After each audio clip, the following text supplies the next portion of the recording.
Recording in progress.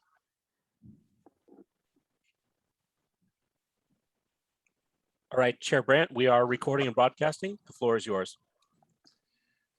Okay, thank you. Well, I'd like to call the meeting to order for the Delta Independent Science Board, and to protect public health and safety due to COVID, we're conducting this meeting entirely remotely. We'll take written questions and comments, so please email your public comments and questions to disb@deltacouncil.ca.gov. And in your request, please indicate what item you would like to comment on. And if you prefer to provide an oral comment, please use the raise hand function in Zoom or email us at the same address. And then after you're recognized, please wait for the prompt and then provide your name and affiliation. So with that, I'll move on to item number 2, or 1B, which is to take a roll call and establish a quorum. So ask the board members to just give their full name when I call on you and whether or not you have any new conflicts of interest. And Steve Brandt, nothing new. Virginia?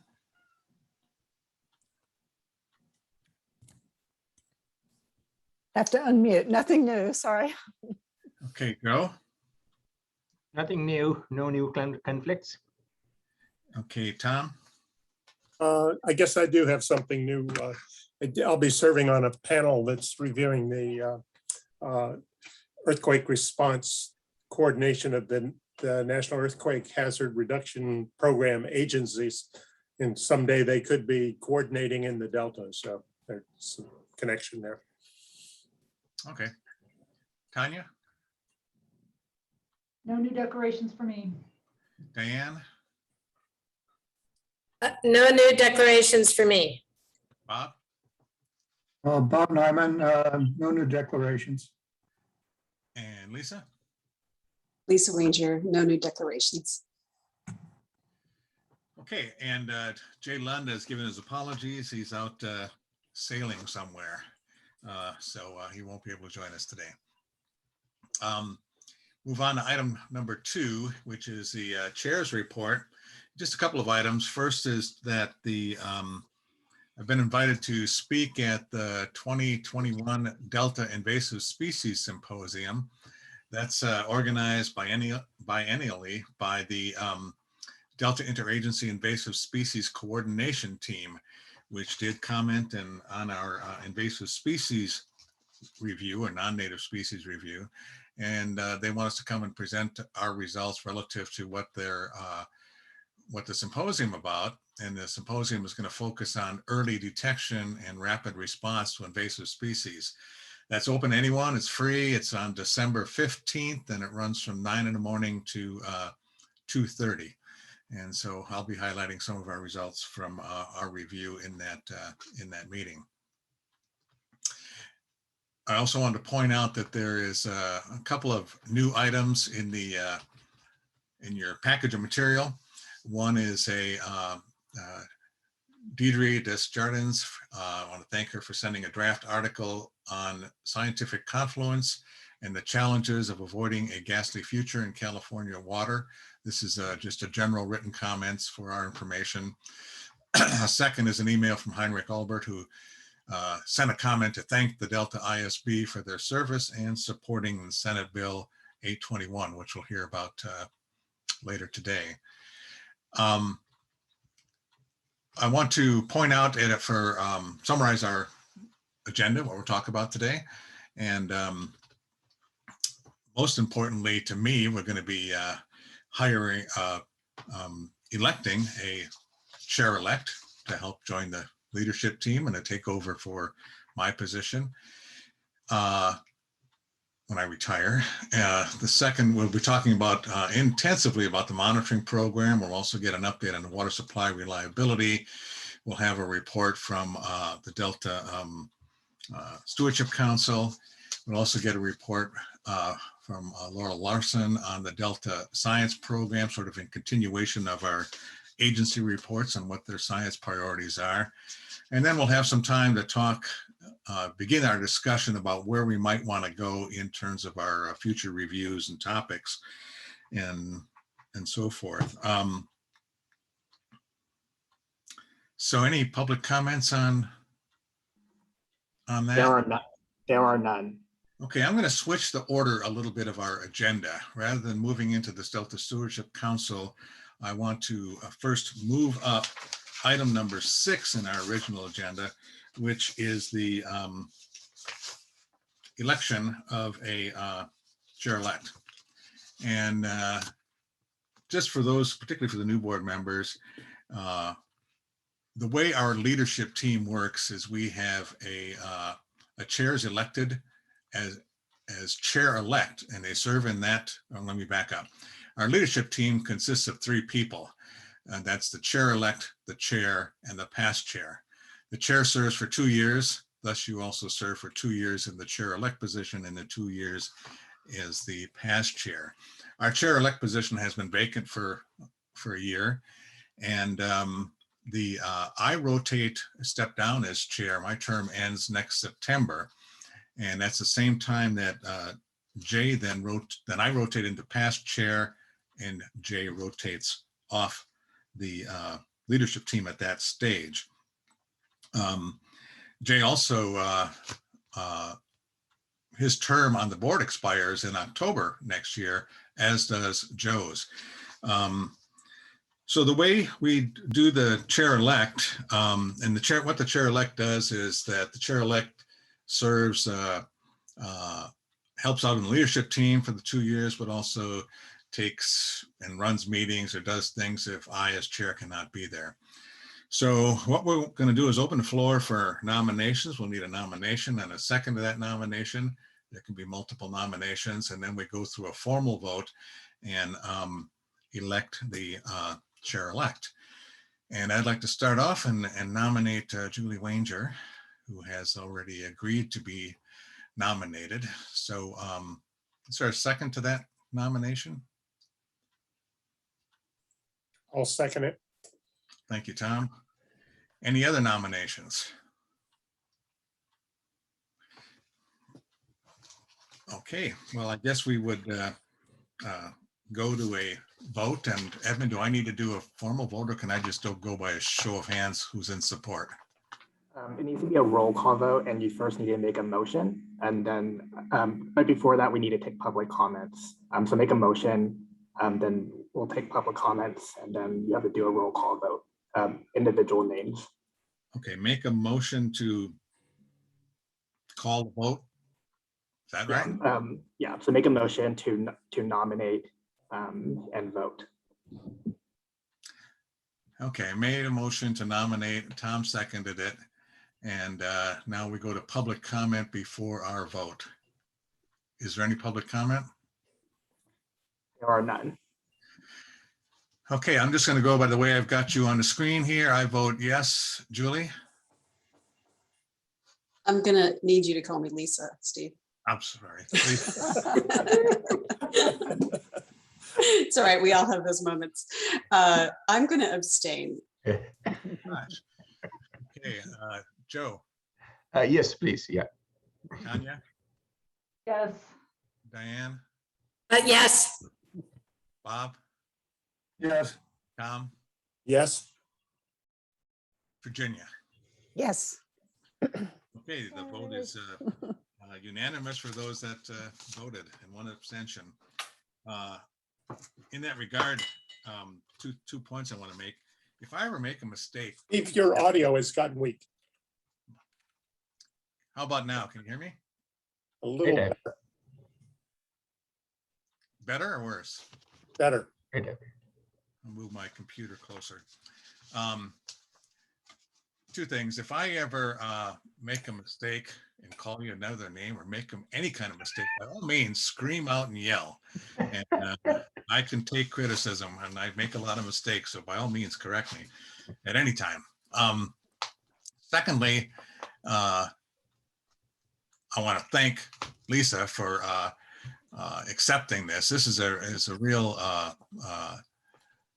major responsibility. to take on as the chair-elect, and a chair within a year. You'll only have a year's worth of training.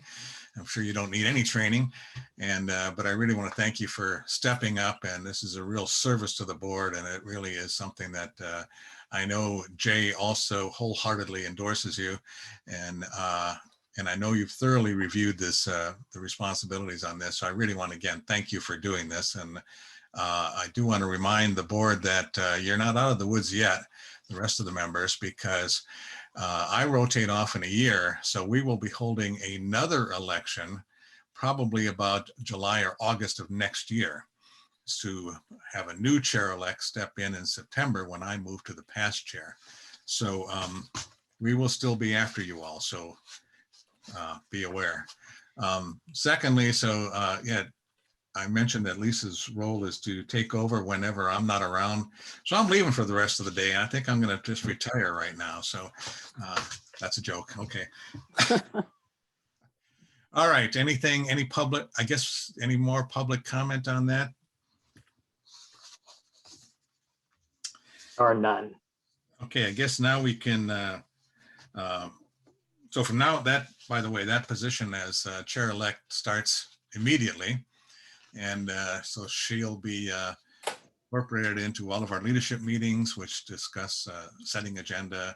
And by the end of the day, I'm sure I will assign her 2 or 3 more things, which she probably wasn't aware of.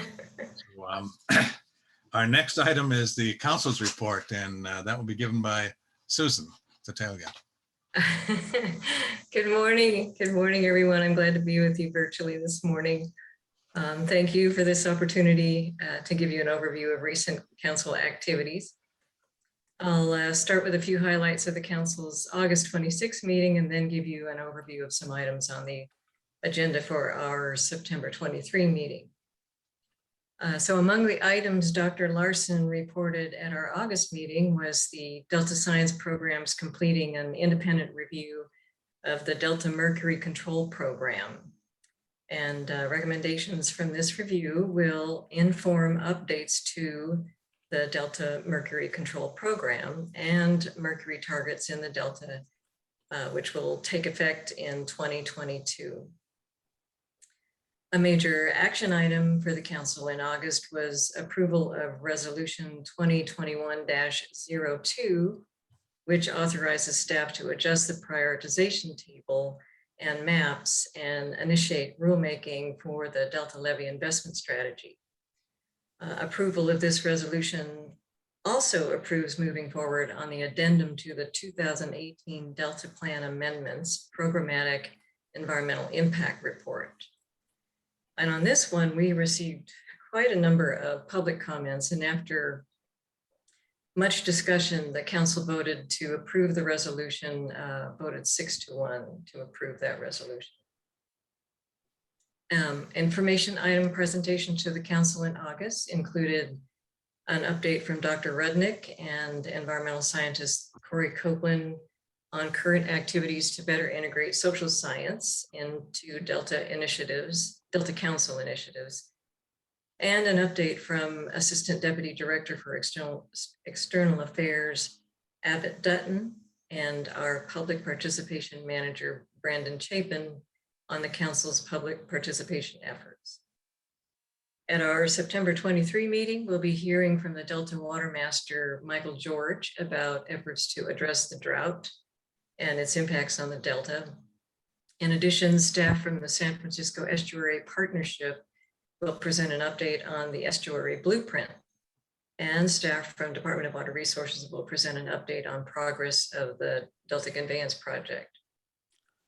One of the action items on the Council's September agenda is to approve a comment letter to the Metropolitan Transportation Commission, Association of Bay Area Governments, on the draft Plan Bay Area 2050.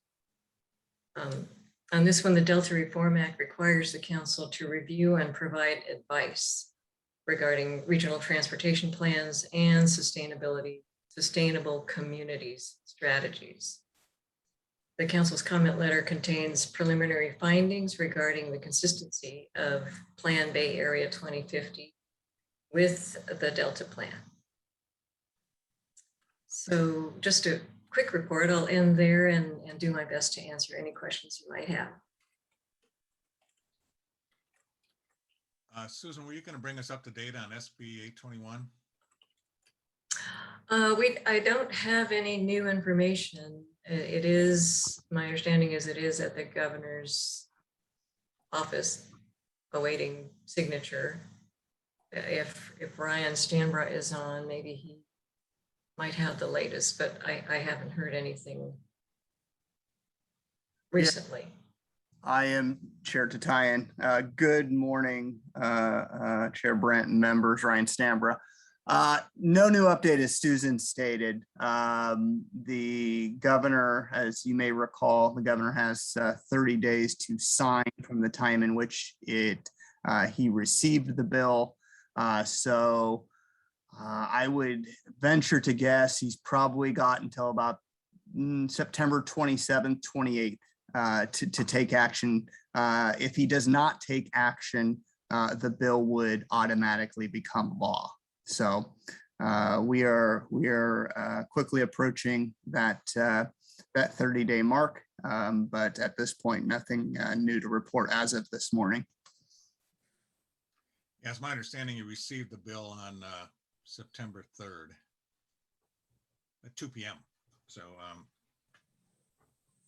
so 1 month after that, it becomes a bill then, basically. That would be correct, if not sooner. Okay, thank you. Any other questions for Susan from the board members?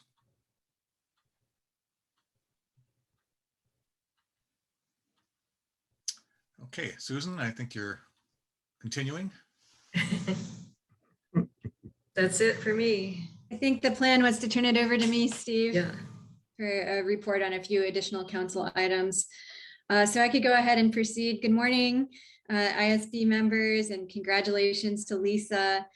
I have some good news to report, which is at the council's July 15th to 16th meeting, the council approved a contract with the Regents of the University of California, San Diego, California Sea Grant Program for postdoctoral research support for the Delta ISB. As you know, this support was requested by the Delta Independent Science Board as a way to aid in making progress on reviews during the period of time in which the ISB members were not contracted with the Delta Stewardship Council. So in accordance with this contract, California Sea Grant will administer the recruitment, selection process, and also compensation for 2 Delta Science postdoctoral researchers with a duration of 2 years. And the postdocs will be selected by a selection committee convened by Delta Independent Science Board Chair Steve Brandt. The postdoctoral positions also need to be approved by myself as a representative from the council and by the director of the California Sea Grant Program. But the recruitment process is fully in your hands at this point in time. The council has executed the contract, and the Delta Independent Science Board now has the opportunity to start thinking about a recruitment flyer. A little bit earlier this week, I provided Steve Brandt with details on what needs to go into that recruitment flyer. A lot of the language is already contained within the Sea Grant contract. So I anticipate that this advertisement could go out very quickly after it's approved by the Independent Science Board. And optimistically, within a couple of months, 2 people could be on board. Now, these 2 postdoctoral scholars will be fully supervised by Independent Science Board members. So these are 100% Delta Independent Science Board resources for all of you. I think it's a great opportunity for career advancement for the postdoc as well. And these postdocs will certainly benefit from your mentorship on the board. So I will take any questions on that. I know Steve and I have had some back and forth about this earlier this week in terms of the logistics, but I'm happy to address any additional questions. Yeah, I just want to thank Laurel and the program for really getting this taken care of, and for the board members. It's the first time we've had this level of support, and I think it really will help us a lot in our productivity in many ways. And I think that I think all of you were sent sort of a task 3, which is sort of the general description of the responsibilities. At one stage, we talked about disciplinary strengths. These positions are 1 year with renewable for 1 year. So they are intended to be 2-year positions. So when we think about disciplines, I think we originally thought 2 fish people, but then I was voted down for that. I'm joking. We talked about getting a physical person and a biological person, and that's sort of how much depth we got in it. So I think it was to complement the various reviews we might be going into. I know we don't have our reviews set up, but I think that that's sort of one of the criteria. I think another minor detail, as you begin to search for these postdocs yourselves, they need to be within 3 years of receiving their PhD, because if they serve a total of 2 years, they're not allowed to be in this position after 5 years post PhD. So we're looking for sort of fresh postdocs. Maybe they've had a 1 or 2 or 3 year experience. They can be from anywhere. There's going to be no residency requirement. They're very likely going to be working mostly remotely, is my understanding. I'm not sure if there's any other details that folks would need to know. I know in the next item, I'm going to ask for some help in helping with the recruit in the next agenda item. Any questions at the board members, or anything else you want to add, Laurel? Looks like Virginia has her hand raised. So I wonder if there's a rough timeline of the review and of the whole process, when the person might expected to be on board, roughly.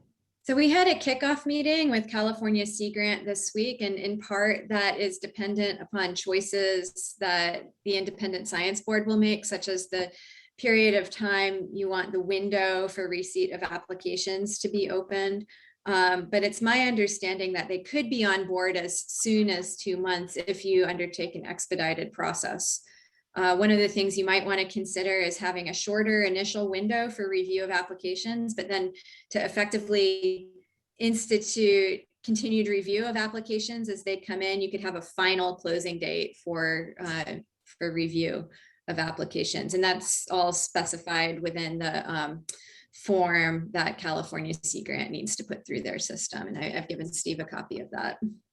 Yeah, and it was my original understanding that is, in essence, you can open it up quickly, and then as soon as you find the right candidate, you can put that name forward for appointment. So it's not the traditional, we're going to keep it open for 6 months and then wait 2 months. Yeah, and because the hire is being made through the UC system as well, I'm told that this is one of the easiest hires that they do. And so once they receive the information about the selected candidates, the hiring can proceed very rapidly after that. I guess one other important detail is that the hiring, the recruitment process needs to be conducted in accordance with federal standards, since Sea Grant receives federal monies. And basically what that means is just documenting all applications that are received, documenting the scoring system, and then providing notes on the interviews. Yeah, the postdocs will be technically employed by California Sea Grant Program and formally report to Shauna O, who's the director of the Sea Grant Program, but technically all the responsibilities will be reporting to us as a science board. You got a little quiet again, Steve. Oh, gosh. So if there aren't further questions on that item, I do have 2 other items as part of this EO report that involve other California Sea Grant recruitment opportunities that are upcoming. Are you ready for me to move on to those, Steve, or are there any other questions or discussion items? Well, do we have Virginia asked about a timeline of later, but what about this hiring process? We're a little bit off cycle. I don't know about other fields, but postdocs generally become available or start looking in the spring, and then you're hiring right about now. So how are we going to wait for next spring, or are we just going to see who's available mid-cycle? We're going as quickly as we can. So we're not going to worry about academic cycles. Yes, Diane? I would say that it's been a very difficult time for recent PhDs in environmental science in general to find positions. So I think there will be a number of applicants. I've noticed this, the students who've managed to graduate during the pandemic that's quite a triumph. And then they've encountered a lot of barriers and not as much success in terms of securing a postdoc.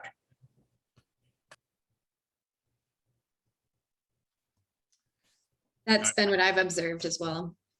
I agree, and particularly since this one has a sort of a stick and a carrot, and the carrot is that there's no residency requirements. They can stay wherever they happen to be and work from home.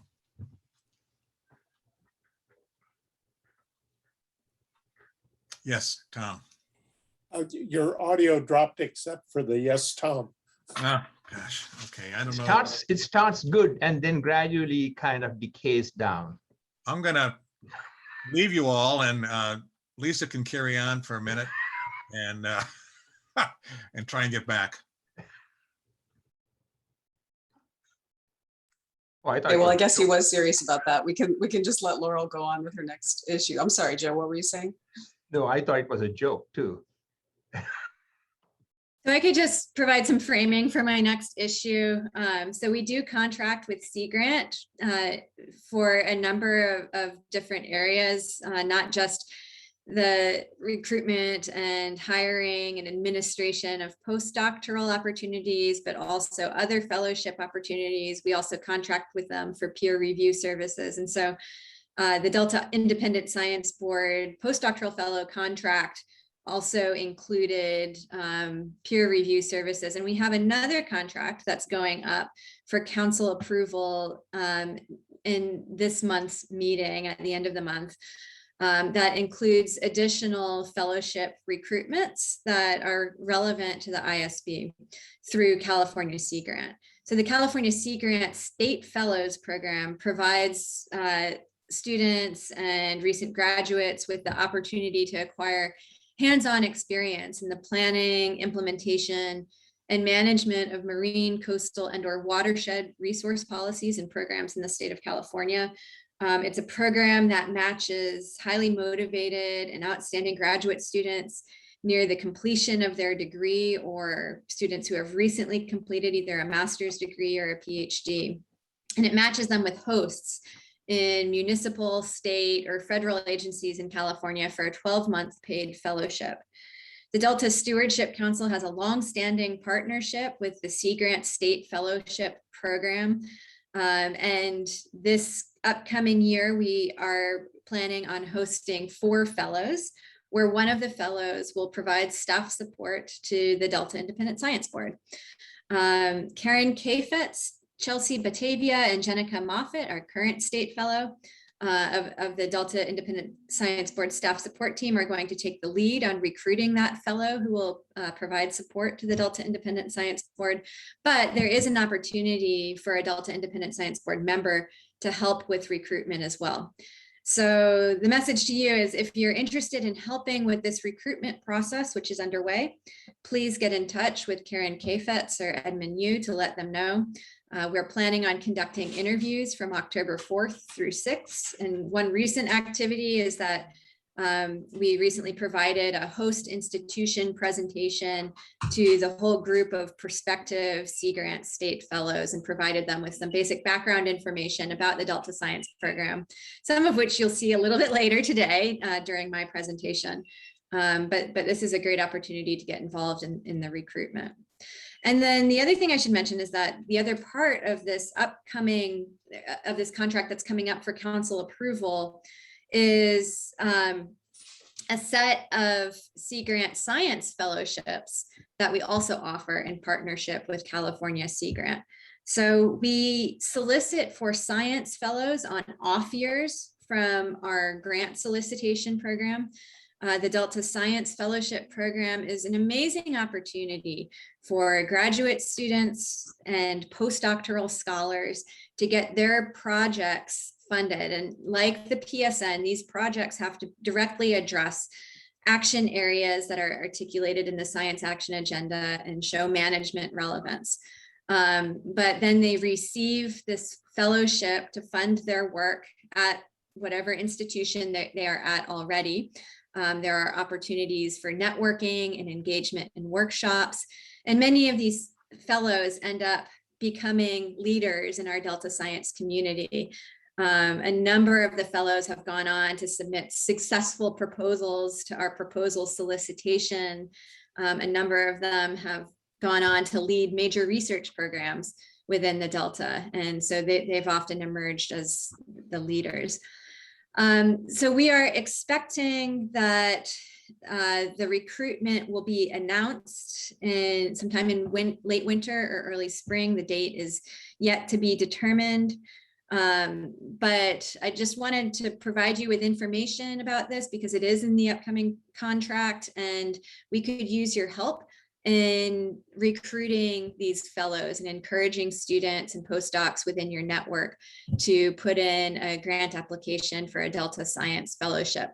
We are likely going to be having a social science, a dedicated social science track as part of this, but that final decision is pending some other conversations that we need to have. So a lot of exciting opportunities coming up. I am happy to take any questions from independent science board members before we turn it over to public comment. Can you hear me now? Yes, I can hear you. I hear Tanya saying no. You're still faint to me. Boy, I don't know what. All right, I'm going to try some other things, but I'll talk loud. Question, Laurel, how much time is the student fellow assigned to the board? It's approximately 50% time. Okay, and does anyone want to participate in the interviews? These are, all of these students are absolutely amazing. I know I and others have participated in this search process and it's been really rewarding. Is anyone interested or have the time to participate? Or I don't see everyone jumping up and down, but I'll be happy to participate in at least some of those, if not all of those. Presumably I'll get a list of which are the candidates that are interested mostly in us and can participate in those, and hopefully Edmund will as well. Great, yeah, and I will turn it over to Edmund to communicate with you about the logistics of that involvement, but thank you very much for volunteering. Any other questions? Can I make a quick comment? This is about a little bit peripheral issue. I just got to know that Diane McKnight is getting the Horton Award. So congratulations, this is the highest award in the AGU, right? So congratulations, Diane. Thank you very much. It's an award in hydrology in AGU, yes. But thank you very much. It's a great honor, and I'm so appreciative of my many colleagues and former students and the University of Colorado, right, Laurel? You're right. a fodder, yes. Diane was one of my key mentors in graduate school, and I'm so happy to see you get this award. She's certainly been very influential in my career. So Dan, one more thing is that the general tradition is that such an awardee usually buy free dinner for us next meeting. So keep that in mind. I definitely will. I definitely will.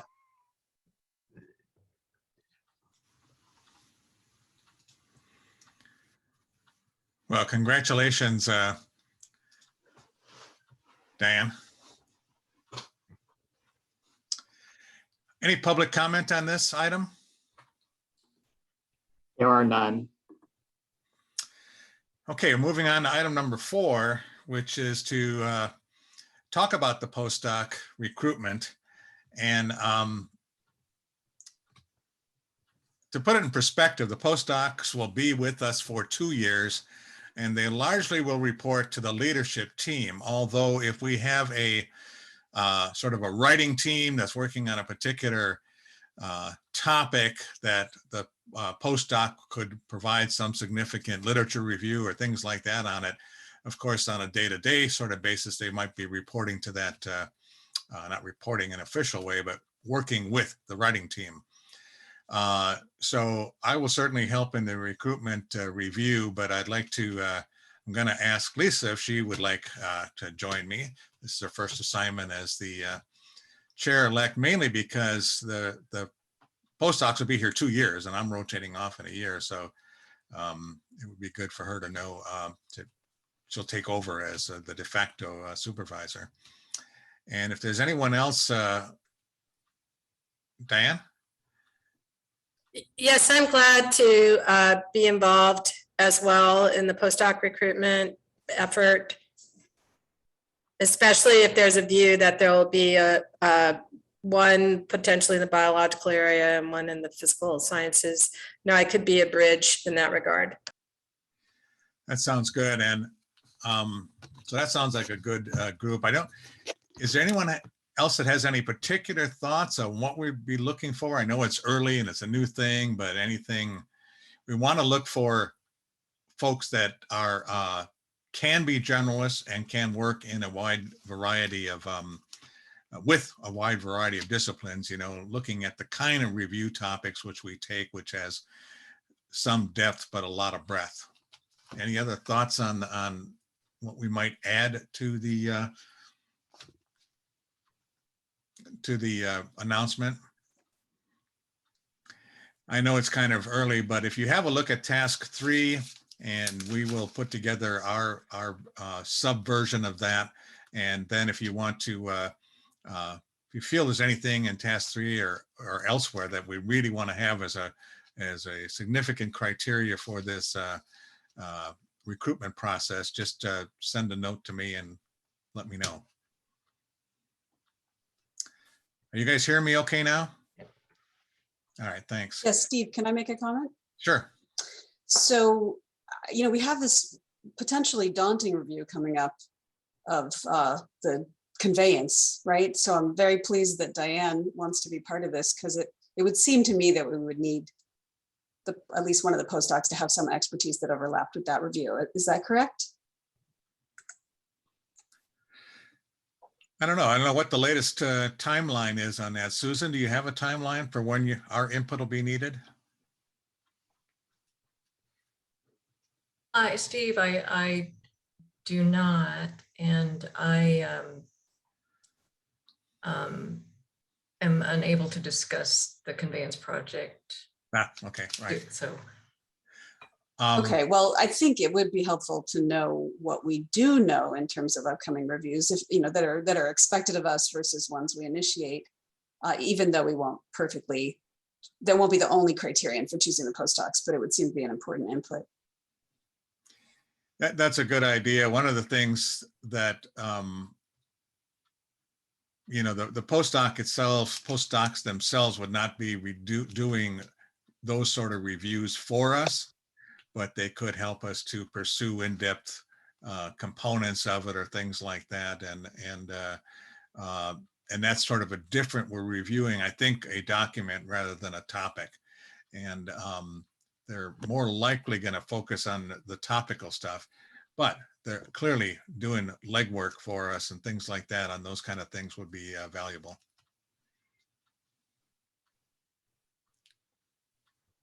Any other thoughts on that? Steve, I had my hand up because I just wanted to provide some very rough information about timing. We don't really know. There's a lot of uncertainty around it, but one of the things I've loosely been hearing is that, you know, I do think it's reasonable to expect that at least the start of this review would occur during the postdoc's tenure. Okay, thanks. Any public comment on that? item? Bob Nyman also has his hand raised. I'm not sure if you want to address that. Bob, go ahead. Well, Steve and others, will the postdocs be encouraged to do any field work? Or is this all the kinds of activities they'd be involved in? Would they largely be office work? Or do you know at this stage? Well, I don't see them doing any kind of field work. If I just scan through what the contract says, you know, things like write preliminary draft reports and syntheses, conduct literature reviews, and I'm just bulletizing them, help analyses of data, inventories, maybe doing surveys, things like that, conducting interviews, providing scientific technical support, presenting seminars, producing manuscripts, which will help us on the outreach component, attending professional conferences that might help us both gather information and provide information, actively participate in our meetings, and then a progress report. So there's nothing in there that requires them. I don't see them actually going out and doing research in the sense of in the field, for fish world, in the fish world field. But I can see them doing things like conducting surveys and doing interviews and getting out in the sort of the social economic kind of analysis kinds of things for us like we do in our reviews. So in that sense, dealing with stakeholders would be a possibility as well. Well, if they're not doing any original research, I'm not sure why you need postdoctoral fellows. It seemed from what you just described to me would be more somebody in a technician or in a program assistant rather than a postdoctoral who really needs to, I guess, move their career ahead by doing some original research. But perhaps this is not the place to discuss it in any detail, but it seems like a real mismatch to bring in a postdoctoral person at that stage of their career and not have them do something that's truly original. I think, Bob, you should go back and read my original letter of request for these positions. And in there, it sort of explains a little bit more than these tasks of sort of the scope of the activities. But we do expect them to publish manuscripts. We do expect them to present presentations to at conferences and things like that. There is scientific or not scientific, but professional productivity that we would expect them to do. And that can come in a lot of different forms. It doesn't necessarily need to be, you know, an original go out and collect the data and analyze it and publish it kind of way of doing things. We do expect a lot of productivity out of these postdocs. Okay, all right, well, thank you.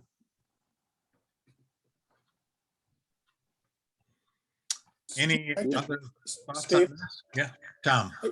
I would just add to your comments and just response to Bob that some of the synthesis work we do is very similar to what most of us do later in our career, where we try to explain a discipline. I mean, if you look at the water supply reliability, I think if we had had a postdoc involved with that, it's really sort of a state-of-the-art kind of presentation, so that while not original research, it is something a PhD would be doing.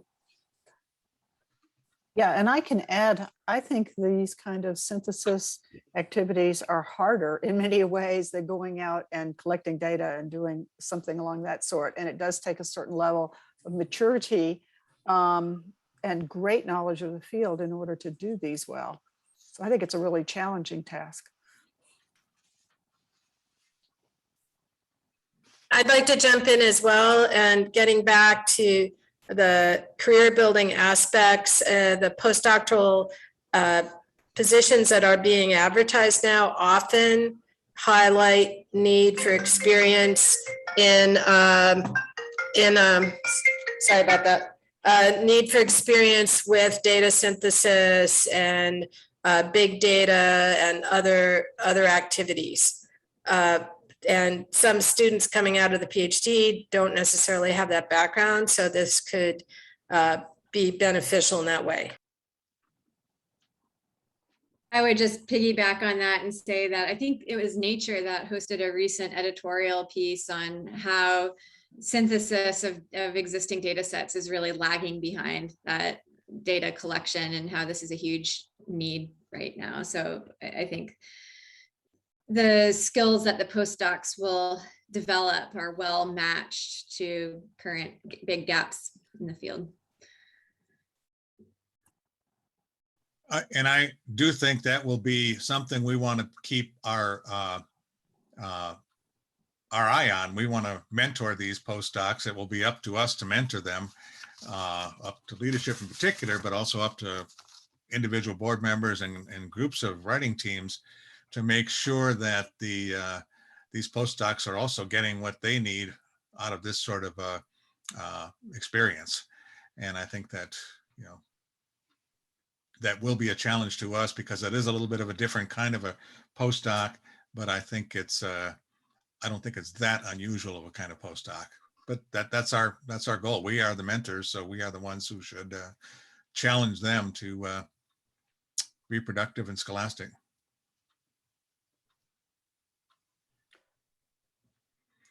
Any other thoughts? Well, I can just add that when I've served on review committees for awards, one of my colleagues pointed out that we have to be careful of people who develop these kind of synthesis manuscripts like we're talking about, because those papers get cited more often. And so that would be good for the student to have a lot of citations producing a paper like this, but from our rewards committee aspect, we had to be heedful of that. And also they would get the chance to work with teams of people rather than a typical postdoc. You advisor and yourself. Here you have a team of people you are working with. So it's much more, breadth is much more higher here. And I will bring this up specifically with Shauna Oh. She's the current California Sea Grant Director. I know her very well and worked with her a lot, and ask her how she tends to handle this kind of thing in these postdoctoral kinds of appointments. Talk to her a little bit about our special circumstances here. And I know they have a very strong supportive program for their fellowships and fellows and postdoctoral scholars. And maybe there's some things in there that we can attach these postdocs to so they can also do something a little bit more variety. I expect this job's going to have a lot of variety to it, but.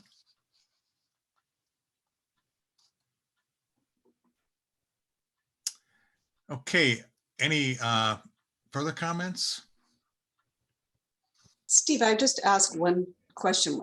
Maybe we can talk about this when we have more detailed meetings, but along those lines, is this person going to be constrained in developing grantsmanship because of conflicts of interest or anything like that? We should ask about that.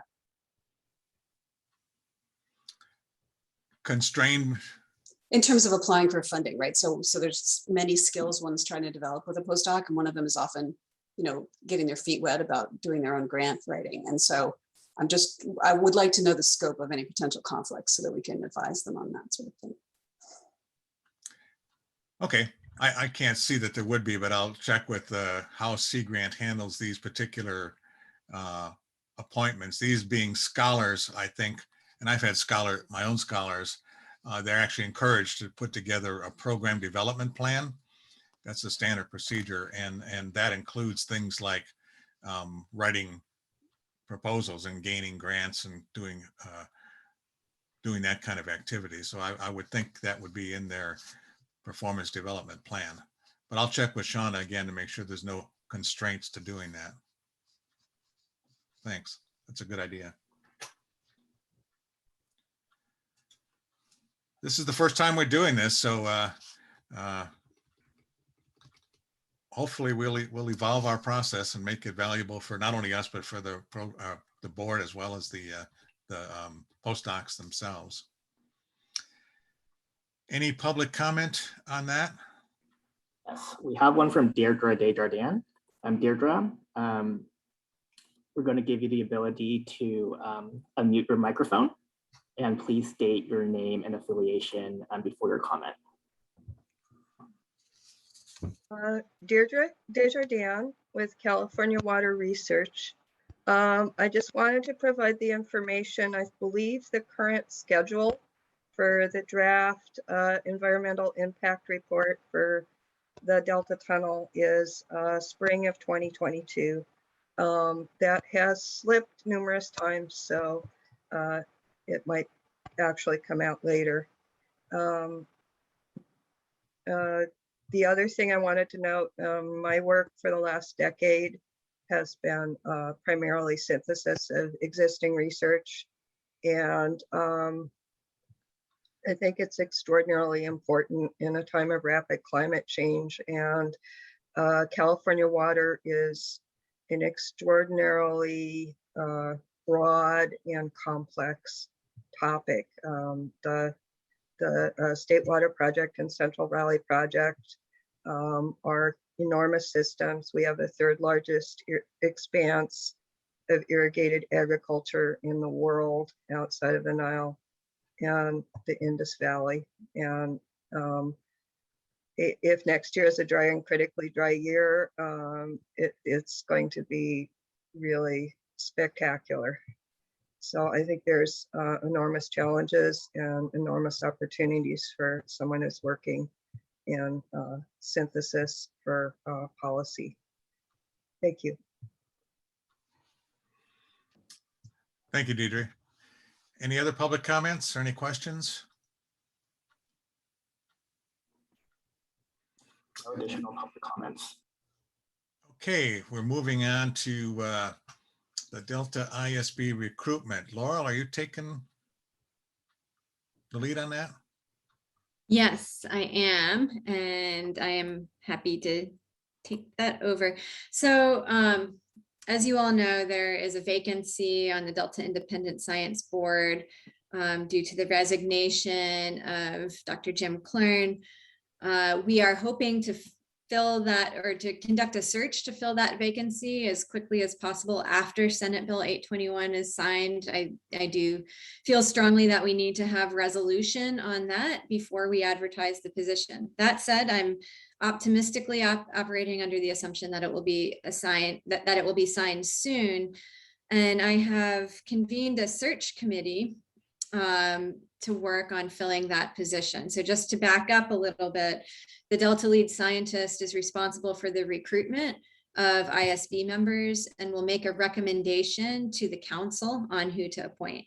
And that's then subject to the approval of the council. The Delta Independent Science Board itself has two general roles with filling the vacancy. And one is to discuss any disciplinary gaps that the Delta lead scientist should consider in the recruitment, and then also to help with the advertisement once the announcement is posted. So I felt that it would be best to reconvene the search committee that was called to action last year to fill the 6 vacant positions in the Independent Science Board, because such a tremendously strong group of applications was received.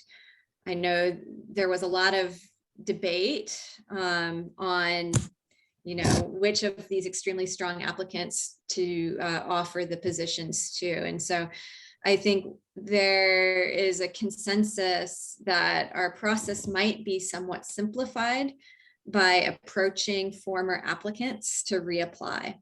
I also see an advantage in convening the same search committee because of the institutional knowledge that's present in that search committee. So formerly, the search committee consisted of Dr. John Calloway. That position will be replaced by myself.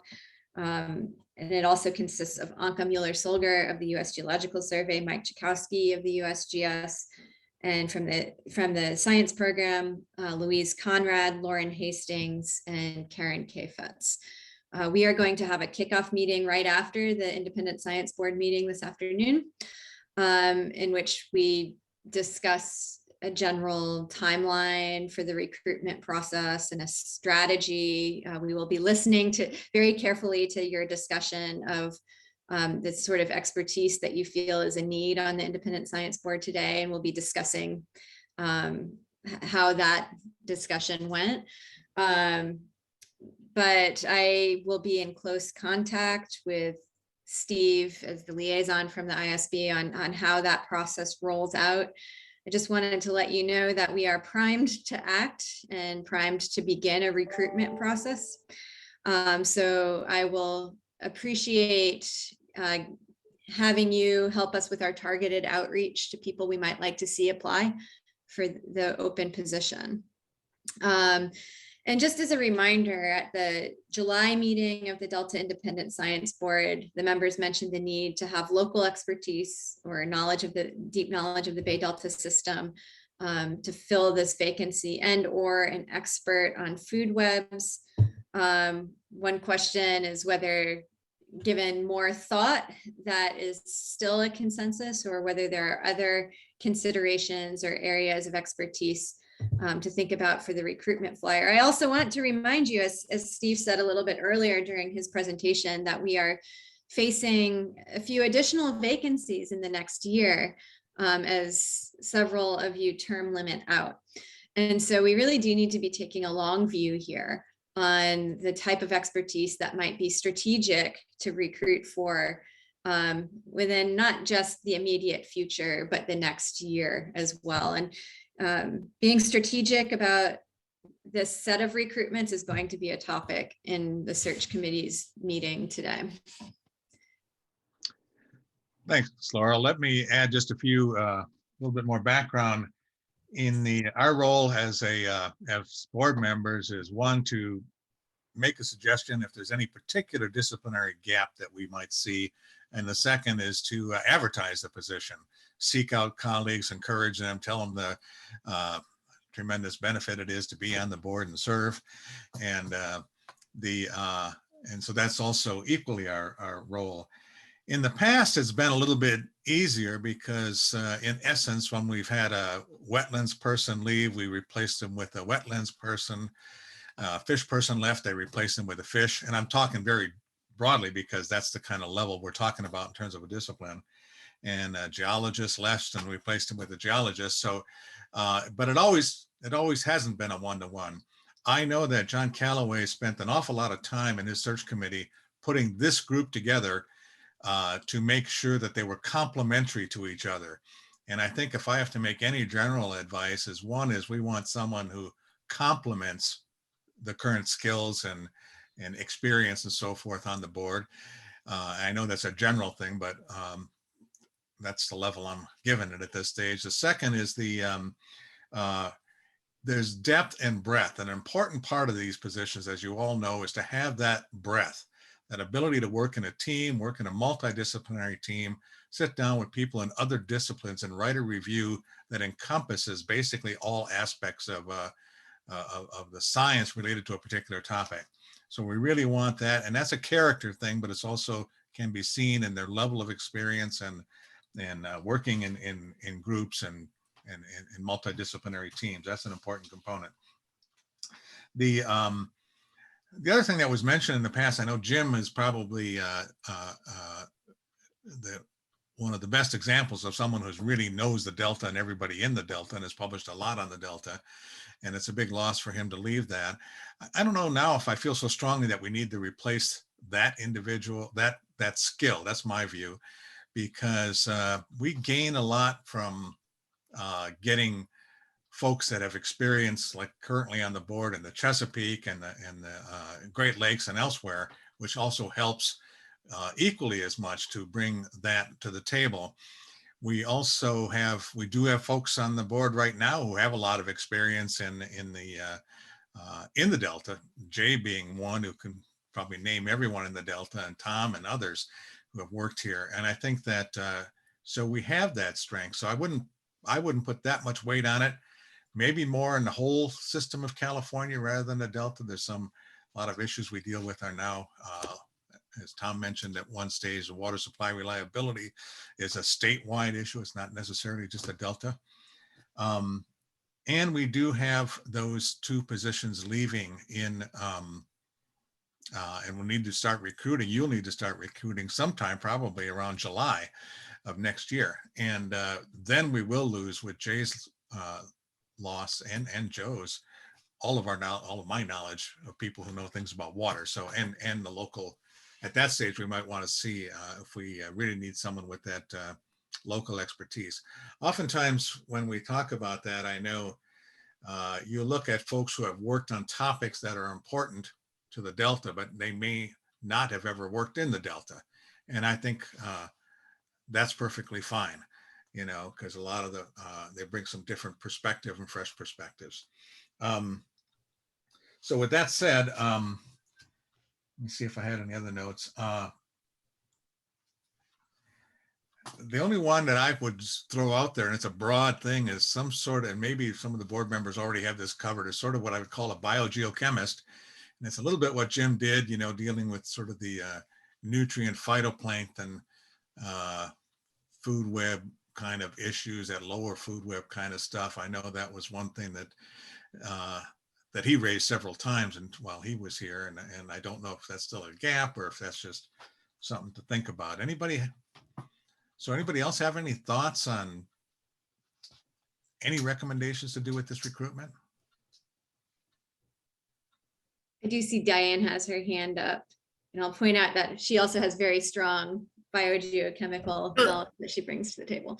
Well, I would also say that we had this very interesting session on hazardous algal blooms, and that engendered a great deal of public interest. We haven't decided yet if we're going to pursue a report on that topic, but we do know that there is a great deal of public interest, and you know, this is an issue that involves both the nutrient biogeochemistry and the hydrology, but also to some extent, it's really about the algae.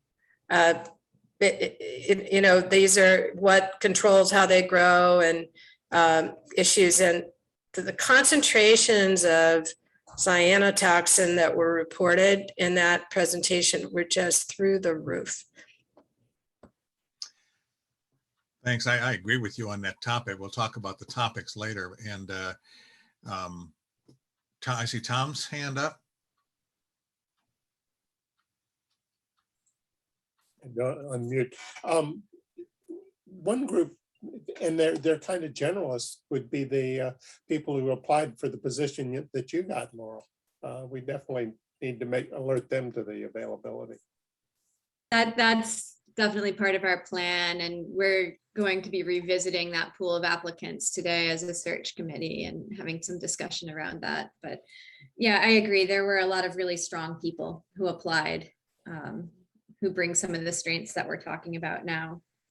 And just to comment on Diane's comment, one of the things that came up in your July discussion was people with food web expertise. And I'll say that a big gap in understanding is also what controls phytoplankton at the base of food webs. And so someone who's an algal ecologist may potentially be able to address the need for knowledge on both harmful algal blooms and food web dynamics.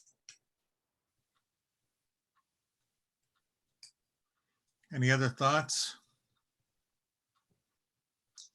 This could be a bias, but I would just say, you know, something that can be valuable is someone who does both fieldwork and modeling, because I think they tend to be more synthetic. So if as we're looking for an algal special, I agree with this, by the way. My first thought was HABs, so I agree with the discussion we've just been having, but maybe that helps them be more integratable. Yeah, and remember, these positions are 5, possibly 10-year-long commitments. And so if any of you have anyone that you think would be a good fit, by all means, you're encouraged to encourage them. And you're encouraged also to send, I think, those names to Laurel, who can then turn around and try and encourage them as well. Is that correct, Laurel? That's correct. Yeah. I know Robert Naiman has his hand up. Well, thanks, Laurel. I guess the one area that I personally think is quite important for the Delta is in landscape analyses, landscape ecology, or whatever you would like to call it, because the way I see it is the watershed or the basin for which the Delta receives its water, nutrients, other materials, and so forth, is really coming from a landscape that's rapidly changing, both in its physical and biological senses, but also in its social components. And somebody who can think at that scale and analyze at that scale, I think would be extremely valuable for the board going forward. So I'll put that out as a suggestion for you all to consider. Thank you. I would agree. Just one quick response to that, though, is that Virginia Dale is a landscape ecologist. So we have some of that expertise. There's a lot in what you just said, Bob. So I'm sure we could still use more thought about that, but I didn't want to forget Virginia's expertise. But there might be people in landscape ecology who have more experience with aquatic systems that could really help a lot.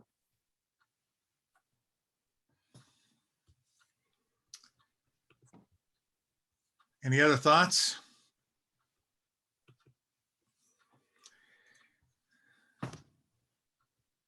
Yes, Tom. You know, it's kind of odd that climate change never came up. It comes up in all of our reviews, but having that expertise on the board could really be beneficial, I think. Didn't you write a book on that, Tom? I'm trying. I agree with you, Tom. You know, I think there's still a lot of uncertainty from a hydroclimatological perspective on how atmospheric rivers are going to change and how this portion of California's climate in general is going to change. So I agree that that could be a gap right now. And a similar suggestion. So I think of climate change as affecting everything. So I guess I'm wondering what that means exactly. But I would also think that we might want to look for people who are using some of the more novel emerging tools. It's a balance between the old established people and the people with the new tools. But we have talked a lot about big data and things like that. So maybe there's a place for that too.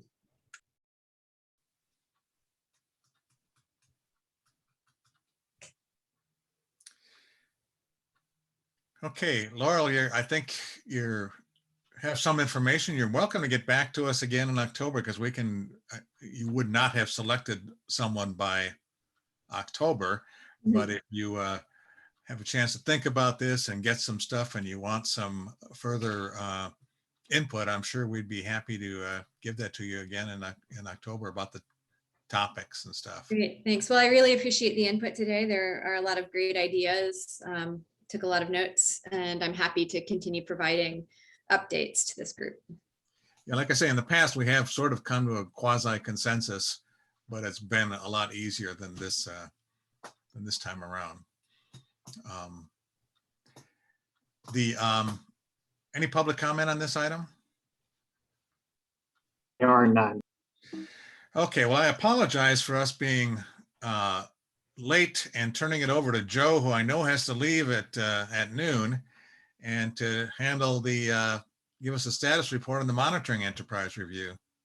Yeah, so after me, when I leave, actually Tanya is going to take over. So I will start and proceed.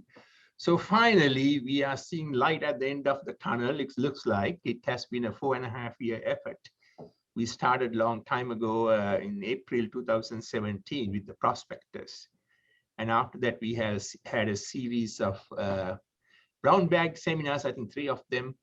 And then we had a consultant 2018 to 2020 who did the inventory, initial data analysis, got some insights out of it, including we had April 2019, a workshop, a comprehensive workshop. So it's a lot of effort, a lot of water under the bridge in this effort. And I think it's the largest, not I think, it is the largest effort ISB undertook, largest review ISB undertook. And the ESA and CBEC engineering and PAX environmental consultants, they were the people who actually did the component 1. The component 1 was that they had 3 components. The first one was what you call a lessons and methodology report. that basically had the literature review, lessons learned from Delta, and 5 other systems.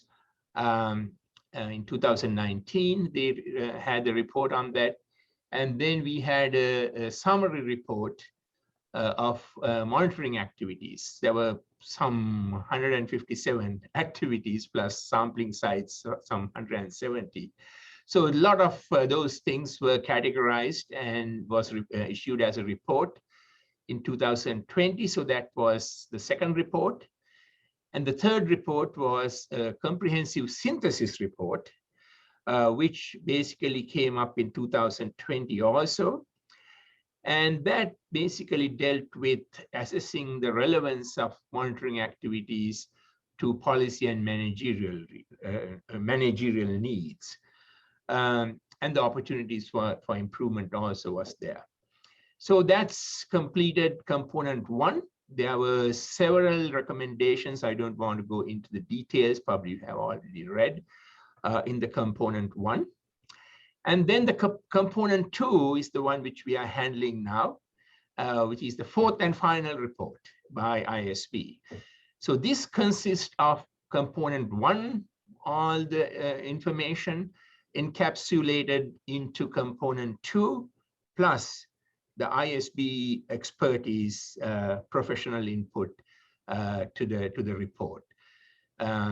And in addition to what we had in component 1, we also had public comments. Questionnaire was sent to monitoring community. We had, I think, 30-something responses. There were 11 comprehensive interviews with practitioners. So now what you have on your desk, actually, Edmund sent out, I think on the 8th or 10th of September, a 122-page report. Half of that is basically the text, real text ISB, and then the rest were coming from appendices. So that's the status we have now with you. So, so with this report, what you have, we would like to have the response from you or the feedback, whether this is ready to go for public comment. So that is one of the major things we want to discuss now. And what will happen is that if you have comments, and hope you do have comments, and that will basically be incorporated by Jenica and Edmund. So they would like to have this by September 30th. Even they would like to have any kind of comment or no comments, so they know that you had look at it and everything is ready to go. So please do reply by September 30th so that they can proceed with the updating of that. So most important out of this is the executive summary, because that kind of, if you look at that, it needs some work. Currently it's in a good shape, but it's not in the best shape. That needs some work. Then also the introduction. And there's a section on best practices and recommendations. That also need some of the work. Some of you might have looked at those sections. And if you look at the recommendation and best practices, essentially they haven't changed. But what you see is that the best practices, the number of best practices have been reduced from 9 to 5. So now it's much more concise, the best practices. Now remember, the best practices are something targeted toward individual monitoring enterprises. So when you are doing individual monitoring enterprise or designing of that, in this report, there is a recommendation how to, a procedure or a framework, how to develop that. Then once you develop that, that basically is being executed, and during the execution, you will have the best practices as well as how to implement that. So first have a look at this section, and it has a new framework document, framework section that is new. And also there's a nice graphic by Virginia, and you can have a look at that. And it went through a few times back and forth with the writers, but certainly we would like your input on that section, that framework section. Then have a look at the best practices section. Currently it's 5 from 9, the previous 9. So that also we would like to have really your input on that. And then the 3 major recommendations, they call the big movers or big moves. Those remain the same. And to my taste, it can be a little more tightened up in that one. Currently, it reads a little bit more of a general recommendation. It can be tightened up. Really appreciate if you can get that part if you can get some comments on that. Now, all these things the lead authors have already commented and incorporated, but now it is with you. So have a look and see whether this is ready to go back. Whether it is ready to go to for the public comment. So that's one of the things we are looking at. And also, there was a letter from California Sustainable Delta Coalition for Sustainable Delta, that community. There's a public comment came, I think, August 26th. So if you can have a look at that, because it gives you a little bit of a guidance or what the external community thinks that should be in the document or the review. They haven't seen this document, so some of the things which they have mentioned, we have already taken care of. But if you can have a quick look at their letter, which actually, in summary, what they are saying is that they would like to have that component 1 recommendations there in a stronger form. They have seen, the external community has seen the recommendations from component 1, so they like it. Looks like they haven't seen the new version from component 2. So what they are saying is they really like the fact that we hired an external consultant for this gigantic job in conducting this monitoring component 1 review. And they also want us to stress that the component 1 states that the kind of current practices do not meet the best professional standards. So they want us to emphasize that fact. And then also they want us to emphasize how the adaptive management can be folded into this whole thing in the resource management network. They think that currently it's not been done very well. And also they want to stress the fact that the programs can be reimagined, redesigned, so it can be more effective, efficient, and accountable. So those things they want us to emphasize, and you can see that our version already have many of these already emphasized. So the hope is that we are meeting most of their concerns or recommendations, but it's a good guidance for us to follow, because that's a nice piece that they send. So also kind of a little distressing is that they say the ISB is in 22nd year. I think it's 12th year, isn't it? This 22nd year, probably from the previous one too. It says that it had the little demonstrable effect on the science enterprise, resource conservation, etc. Perhaps because policymakers and resource managers have not paid attention to science advocated by ISB. And they say they have left ISB reports at the curb. So they want us to be more forceful in our writings so that we will get noticed. So this is something which they mention in this comment. So basically strong wording in the report, unequivocally saying that current monitoring practices are failing to deliver information. Adaptive management, as I just mentioned. Monitoring framework has to be reimagined. in that sense. So these are the things I think we might, when we are reading, kind of keep in mind that whether we can incorporate some of these suggestions. So it's a big report. After some time, you just have to stop and start again. And there's a lot of material inside. And so I hope that you will find some time to read this. Some of you might have read already, and maybe we can start the discussion. Maybe Tanya can take over start the discussion. I'll be here for a while, but still. Are there any questions from what I mentioned? I kind of tried to summarize our journey to this point, which was a long journey. Yeah, Tom? Yeah, I read the report and fairly carefully, and I thought it's definitely into the home stretch. You guys have done a really nice job of bringing stuff together. But my primary comment is I'm still a little bit concerned is it paints monitoring in a very broad brush. And a lot of monitoring that gets done, is done for regulatory reasons. And it's very hard to have an impact on some of that.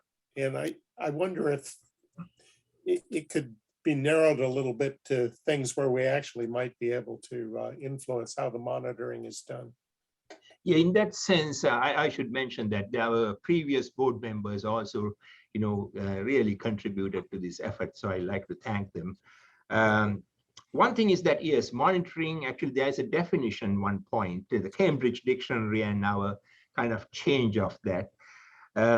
There are two types of monitoring we have advocated. One is called the compliance monitoring, which is more of things which we have to do legally, and also the environmental monitoring, which is everything else.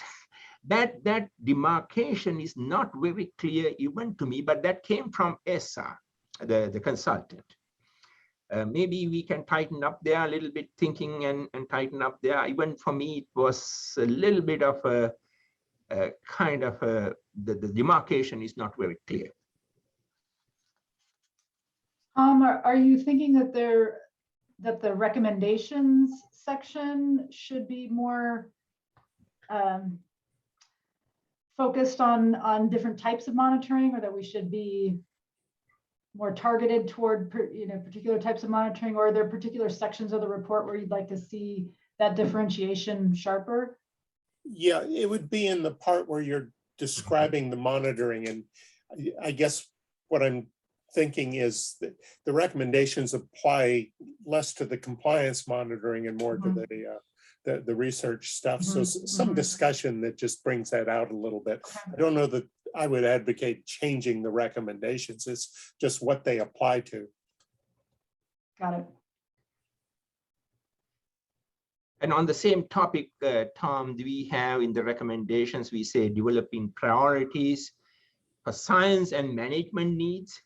So this is also a little bit of a hazy separation, because science needs basically research driven and or very particular hypothesis driven type, more toward understanding and knowledge creation. And then you will have the management needs that you have to do day-to-day operations. So that can be a little bit better articulated, I think, hopefully, so that we will not have a conflict. Because otherwise, when you have a program, when the managers say, hey, these guys want to do science and publish their papers, and this is where it's going, it's not very useful for us, then there is a conflict. So we want to kind of disentangle there and have clearly stated that there are two components here. Yeah.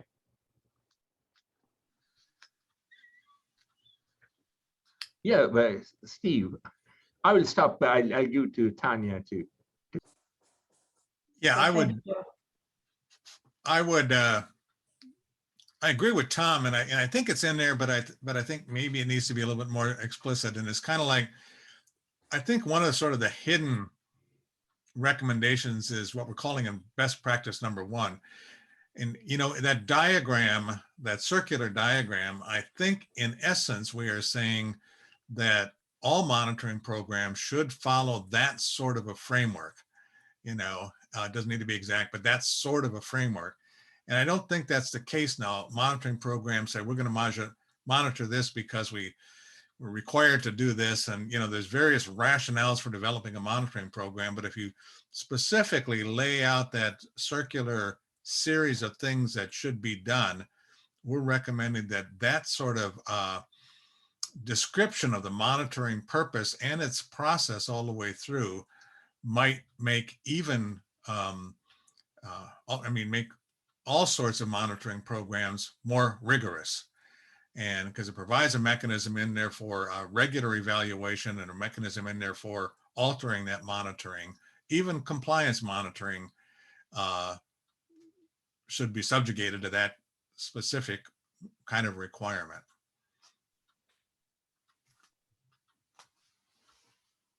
So I see Diane's hand up, and then Edmund. Yes, and I agree with what has been said in terms of the great improved clarity of the report, and it's really big steps forward. I was wondering if the group had discussed the order of the recommendations for the monitoring enterprise in terms of 1, 2, 3 in the executive summary. It seemed like in the context of the diagram and showing the circular loop that maybe number 3 actually comes first, this, strengthening the organizational structure. And that would lead to this biannual report. And, it's in this biannual framework that you would see the highlighting of both failures and success. If a particular monitoring program, whether it was one of these compliance monitoring programs or the other, or the more general state of the environment monitoring programs, if one of those programs helped capture what was happening in some way, that would also be highlighted. And this seems to be that the purpose of the diagram, figure 3, is to say this should be happening all the time. And so the lead off might be to have an organizational structure that would allow that to happen all the time.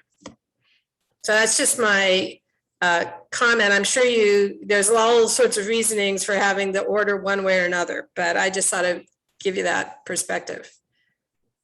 I think that's a great recommendation, Diane. I don't think we actually had a really strong rationale for the ordering. Somebody else can correct me if I can see Joe's still here, but I think it certainly could be reordered. Joe, did you want to comment on that real quickly? Yeah, so this is the same order as ESSA gave us. And also prior to you guys joining, we had a flyer put out from the 3 ESSA reports.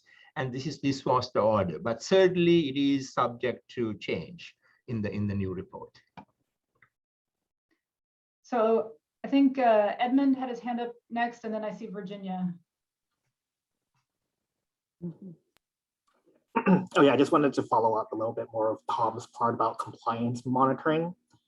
So we did attempt to, this was a previous comment from the last meeting. We did try to attempt it a little bit by providing some clarity on it in recommendation number 2. So we kind of clarify that. So compliance monitoring is subject to the recommendations. I think Steve also brought up in the context of best practices. Compliance monitoring really takes very different forms. Some compliance monitoring in a permit doesn't really specify the specific monitoring design. It has like a more generalization of what needs to be monitored. This is kind of applies to like water right decision 1641. If we talk about like benthic monitoring, it's not very specific. But at the same time, the water right decision 1641 also have very specific compliance stations. So I wouldn't necessarily characterize it as compliance monitoring doesn't fit within the recommendations, because we want to put it into the context of the recommendations in terms of how to strengthen the organization of monitoring. So I just want to provide that clarity a little bit, Tom. I'm not sure if that helps a little bit or not. Yeah, and in terms of the organization that Diane brought up, in addition to following the sequence of the preliminary recommendations, I think the idea behind it was the organization as called for, it could be very difficult and hard. But something like developing standard questions and maybe something that's more achievable. So that's why it's kind of like in that order as well. So also like based on level of difficulty, like coming up with questions and then synthesizing around those questions versus trying to deal with governance. But obviously the governance can take many different forms of how you strengthen that organization. I agree some organization needs to be involved in order for you to implement the first recommendation. So just want to provide some additional context and clarity on that.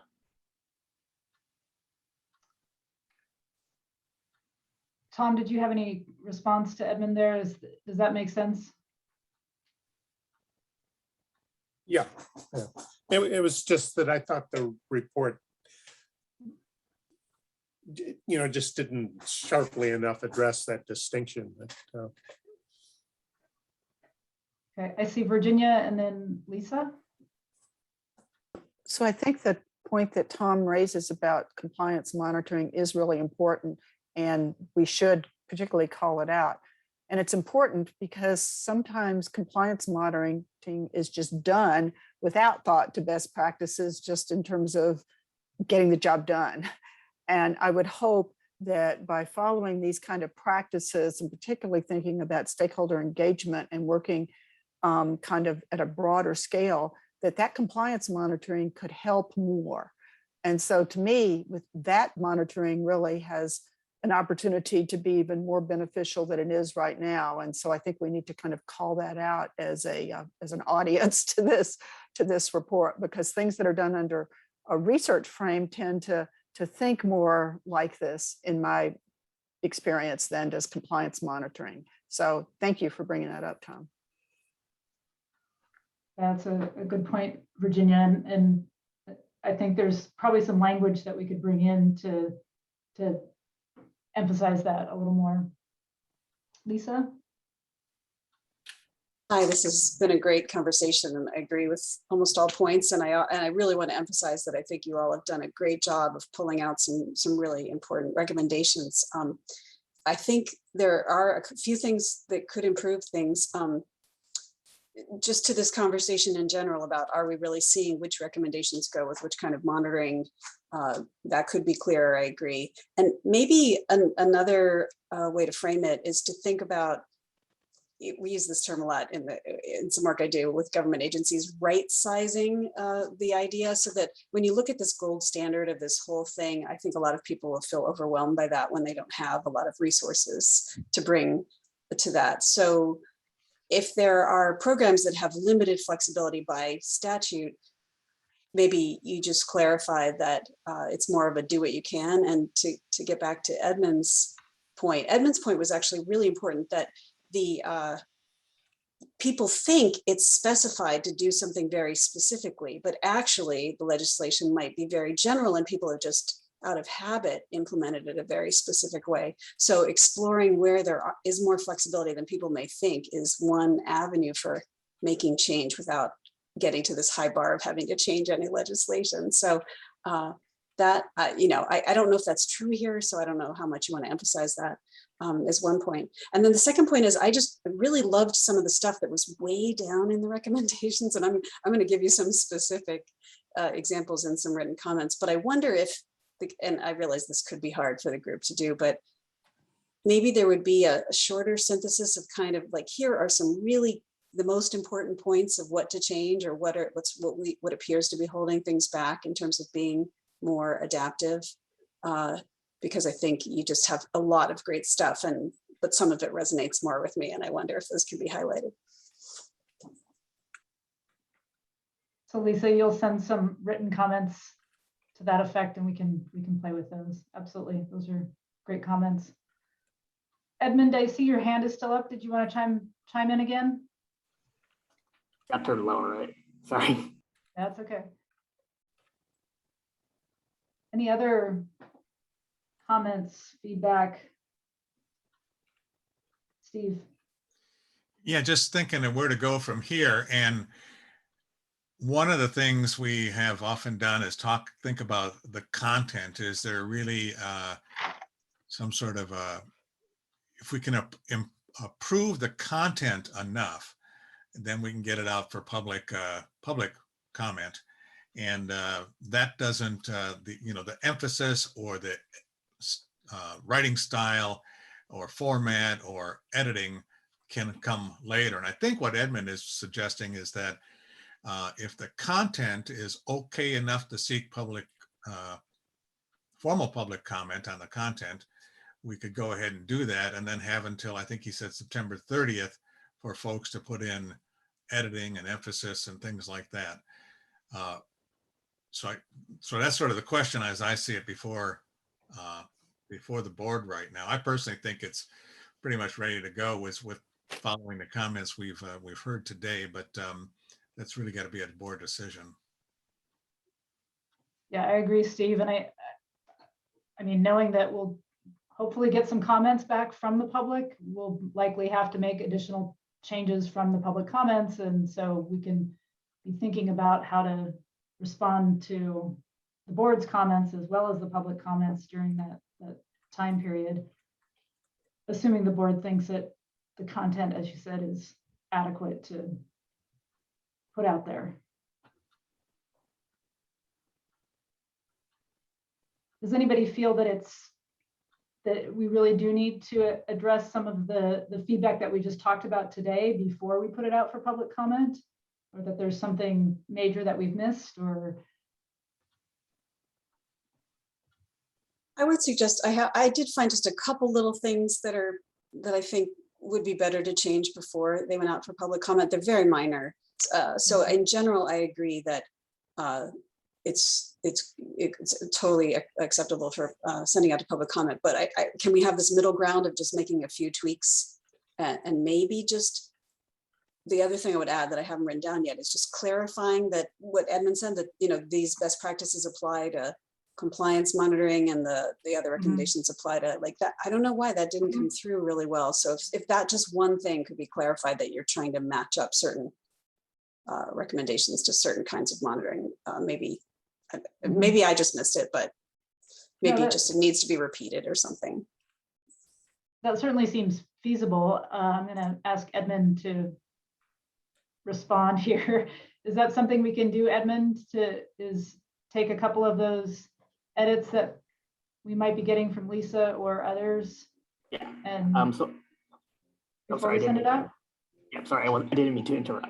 Yeah, so a version is currently posted, but if we do get edits within the next week or two, then we could incorporate it and then send out that version, depending on how major the comments are. So if it seems like minor edits and things like that we could tweak within that time frame, then we should be able to address. But there's like more, it doesn't seem like there's any major, like big major revisions that may delay it by a month or two, it seems like. But I think that's reasonable to incorporate any written edits before it goes out.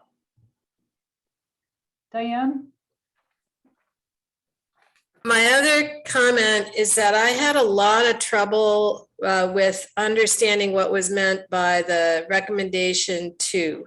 I had to read that out loud to myself, and then even then it wasn't clear to me what was meant. I mean, so I would, first of all, I think it should be that are guided by a system-wide conceptual model, so but that's a minor grammar issue. But is it using a system-wide conceptual model to reimagine? Where's the active verb there? I would have had trouble with it. So I wanted to put that out there. Since, it's in the executive summary, this is what people will read first. So, yeah. I think we can reword that to make it sharper and more active in construction. Yep. I'm looking at it now. You're right.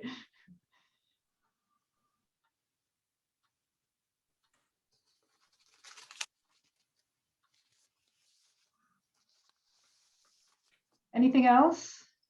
Edmund, do we need to take a vote? Steve, do we need to take a vote on this to make this available for public comment? What do we do?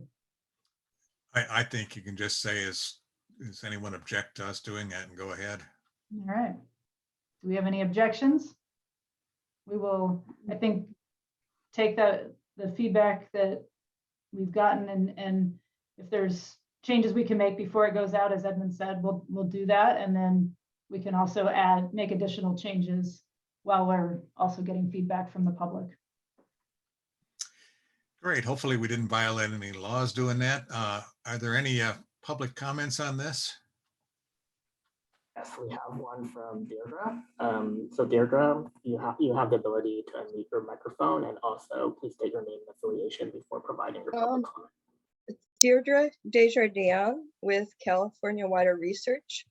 And I just wanted to observe that the Delta Independent Science Board sort of occupies a unique place in the eye of the hurricane. That's California Water. Coalition for a Sustainable Delta is not in the eye of the hurricane. They have had litigation against the U.S. Fish and Wildlife Service and other federal agencies over the biological opinions in 2008 and 2009. And I just wanted to give you an elevator view.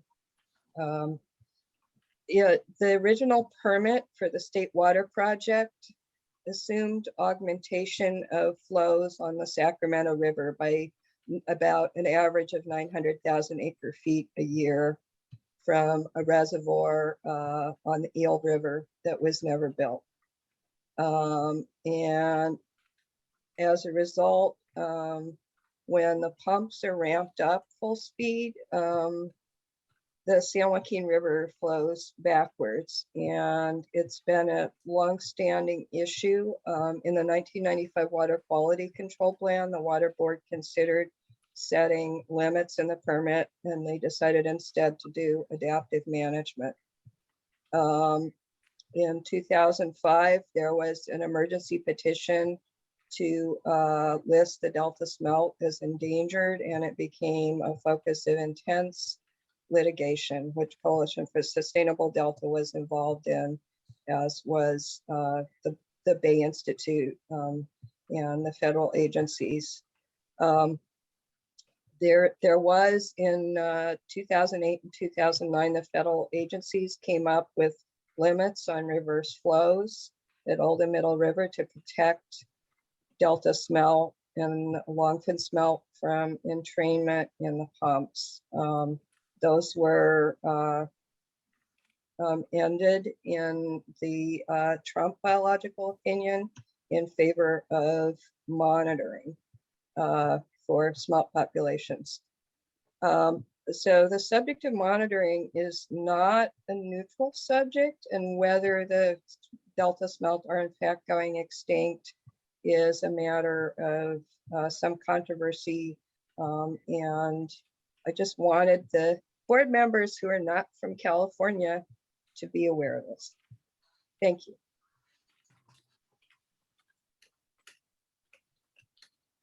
Okay, thank you, Deirdre. Any other public comments? Any questions for Deirdre?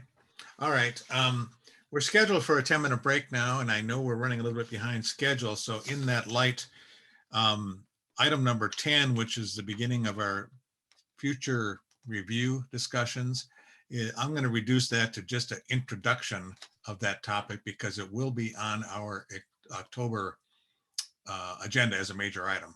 So that'll save us about 20 minutes. So with that, let's take, it's 5 minutes or 10 minutes.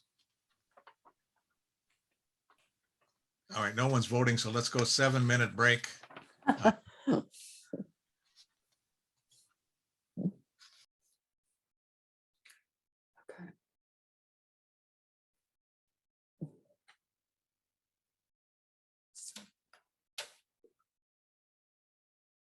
Which is the status report on the water supply reliability review, and Tom will lead that discussion. Okay, hopefully I'll be pretty brief on this. Right now, the water supply reliability report is sort of two documents. There's the executive summary, which is intended to be understandable by just about anyone. Whereas the report itself is really a highly technical report, and it's really addressed at a small audience that really is the backbone of water supply operations in California, both you know, at the local level and state level. There's sort of a cottage industry, I guess, of engineers that do that kind of work. And what I've come to realize, they have their challenges communicating with managers, but it's really important to California, and particularly the Delta, because it addresses one of the co-equal goals, which is the water supply reliability, not only for the Delta, but for the whole state. And so the technical document is really focused on that. And as such, it's probably one of the rare opportunities to actually quantify how well we're meeting one of those co-equal goals, because water supply reliability is basically a statement of whether or not we've got a reliable water supply. So where we are with the report right now is that it is posted, and just like we were talking about before, you can post these reports before they're really totally cooked. So what I'm looking for from you guys, and Lisa gave us some very good comments, if you could focus on the executive summary and recommendations and findings, that would be really important to us.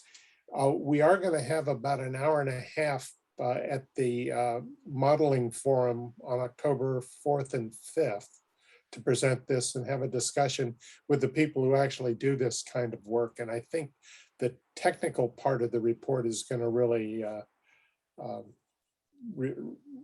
receive its most serious review from those folks. The one area in the report that we really need to address is the introduction. It right now is it's more an introduction to a technical report and doesn't really explain the importance of water supply reliability in California, in terms of how we manage our water and how it fits into the Delta Reform Act of 2009. So the introduction will be one place that we'll be looking to really clean it up a lot. So again, I think I've made this appeal before. If you guys could look carefully at the executive summary and the findings and recommendations, that would be really helpful to us. And I guess I'll open it up for comments. So Tom, when are public comments due? I think it's the end of, Edmund, you're going to have to help me on that. October 15th. 15th, okay.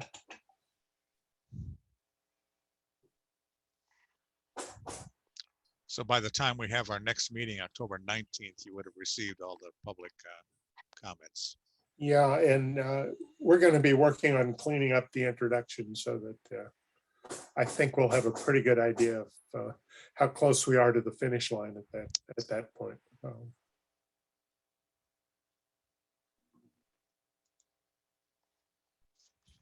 But like I said, this is actually a fairly important report because particularly with the drought here in California, and even the West in general, water supply reliability, it is certainly a very important topic, and one the state will be addressing.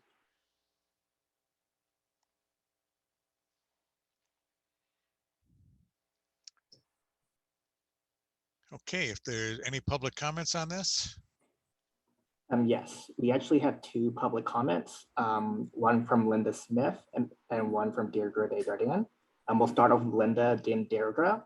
Before you provide your public comment, please state your name and affiliation before providing your comment. So Linda, I have unmuted your microphone. Please unmute when you get the chance. Thank you. Hi, good morning. my name is Linda Smith. I'm with the Metropolitan Water District of Southern California. I just wanted to make a brief comment on this item. First of all, I really appreciate the efforts of the ISB to work on this topic, and especially the endurance for working on this topic for such a long time, especially during this whole interim period, when the compensation hasn't been worked out. We want to thank you for including Metropolitan staff in this effort. One of our water resource planning experts, not myself, an expert, was able to provide input to this report through your interviews, and we really welcome that opportunity. And we are going to be reviewing the report, and we'll be planning to provide any input by your October deadline. So, but thanks for your efforts on this. Thank you. We look forward to those comments. Right. Next up is Deirdre. I unmuted your microphone, Deirdre. Thank you. Deirdre Desjardins with California Water Research. I wanted to say again, this topic is not a neutral topic because of the dire conditions of California's major reservoirs. Shasta Reservoir is now Shasta Puddle. Oroville Reservoir is now a puddle. Folsom Reservoir is now even a smaller puddle. If next year is a drier, critically dry year, and we have extended dry periods with not enough rain, there's going to be a profound crisis in Northern California. The issue of our better reservoir carryover storage targets achievable is a huge one. And it's one that I've done a lot of work on. It was a topic of great controversy in the water fix hearing. The Sacramento Valley water users and myself presented testimony, some of the fish folks, that the water board needed to enact mandatory carryover storage targets or have better modeling of how to handle a drought such as what we're facing. I happen to you have to understand the reservoir optimization algorithm that models the actual operations was never validated. And it's for calcium. It's the state's major modeling of reservoir operations. And it does optimize meeting carryover storage targets last, and meets delivery requirements before meeting carryover storage. I will be providing some comments on it. I did want to say, whatever reception or handling you have of any comments I make is completely independent of my organizing support and advocacy for the water board. I will do that regardless. I actually had some input to the board where I got chewed out about it in March of 2020, and I am still here and supporting you. So thank you. Well, again, thank you very much. And we look forward to public comments on this particular topic. And because, well, all our topics are important, but when you're dealing directly with one of the co-equal goals, we would hope we get some good input on this. And I want to again thank the writing team and the board as a whole for moving this important review forward and completing it so in such good time given our circumstances. So I know a lot of folks are interested in it. Okay, I guess we're ready to move on to the next topic. And if you recall, the report given by Lauren Hastings on our on our reviews, a review of our reviews. I'll paraphrase, but she said our reviews were perfect, but that we maybe needed to, that is a paraphrase, but well received, but maybe a little bit more effort on the input side of what we want to review, and on the outreach side of making sure that our reviews and our recommendations get to those that need it. So we started at our last meeting to listen to the key agencies that are doing the most funding of science in the Delta, and we asked them a series of questions. We dealt with the questions were to provide a review of your organization and what science you do and how you organize, how your organization supports or uses adaptive management. We asked what the organization's key strategic goals were for science, and if they actually have a strategic science plan, and what are the most important and challenging science issues they see in the coming years, and then how can our reviews and reviews by us aid your agency. And at our last meeting, we listened to 5 of those agencies. We received valuable input. This, of course, will help us form our reviews in the future, our future reviews.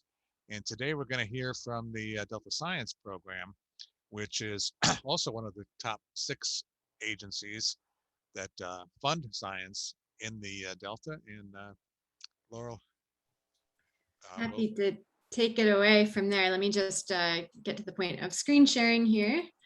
And let me start my presentation. Okay, can you all see my first slide, the overview of the Delta Science Program? Great. Okay, well, as Steve said, we are one of the top 6 agencies that fund science in the Delta, and I will modify that a little bit and say that we're one of the top 3 that funds competitive science investigations within the Delta. So I will be today providing an overview of the context of our science operations, how we fit into the Delta Stewardship Council, and what our regulatory mandate is. And then I will get into a discussion of science funding within the Delta Science Program. I think tracing where the money goes is a really important means of understanding where an agency's priorities lie. But then I will talk about some of our more formal strategic documents for science, including the Delta Science Strategy in general and the Delta Science Plan, which is a part of that science strategy. And then finally, I'll circle back around to the main charge. What are our priority and challenging science issues that we're facing in the coming years? And how can the ISB help us? So I'm going to start out with a fairly wordy slide, and I apologize here for its wordiness, but I do think that this is some useful text in understanding the mandate of the Delta Stewardship Council as a whole. We're a state agency that is tasked with creating and implementing a comprehensive management plan for the Delta in support of the state's co-equal goals of providing a reliable water supply for California and protecting, restoring, and enhancing the Delta's ecosystem. And all of this must be done while protecting the Delta's unique and evolving character, its cultural characteristics, its recreational value, and its intrinsic value. The council was created in 2009 by the Delta Reform Act, and we were created specifically to serve as an independent voice for science and policy in the Delta. So our core mission is to further these co-equal goals through implementation of a long-term management plan for the Delta, which includes facilitating, coordinating, and integrating the activities of hundreds of local, state, and federal agencies that have responsibilities directly related to water ecosystems in the Delta. So unlike many of the other agencies that you've heard from previously, we do not have specific regulatory mandates such as meeting regulations for managing endangered species or water quality or water quantity. Rather, we serve as what I like to call a boundary organization.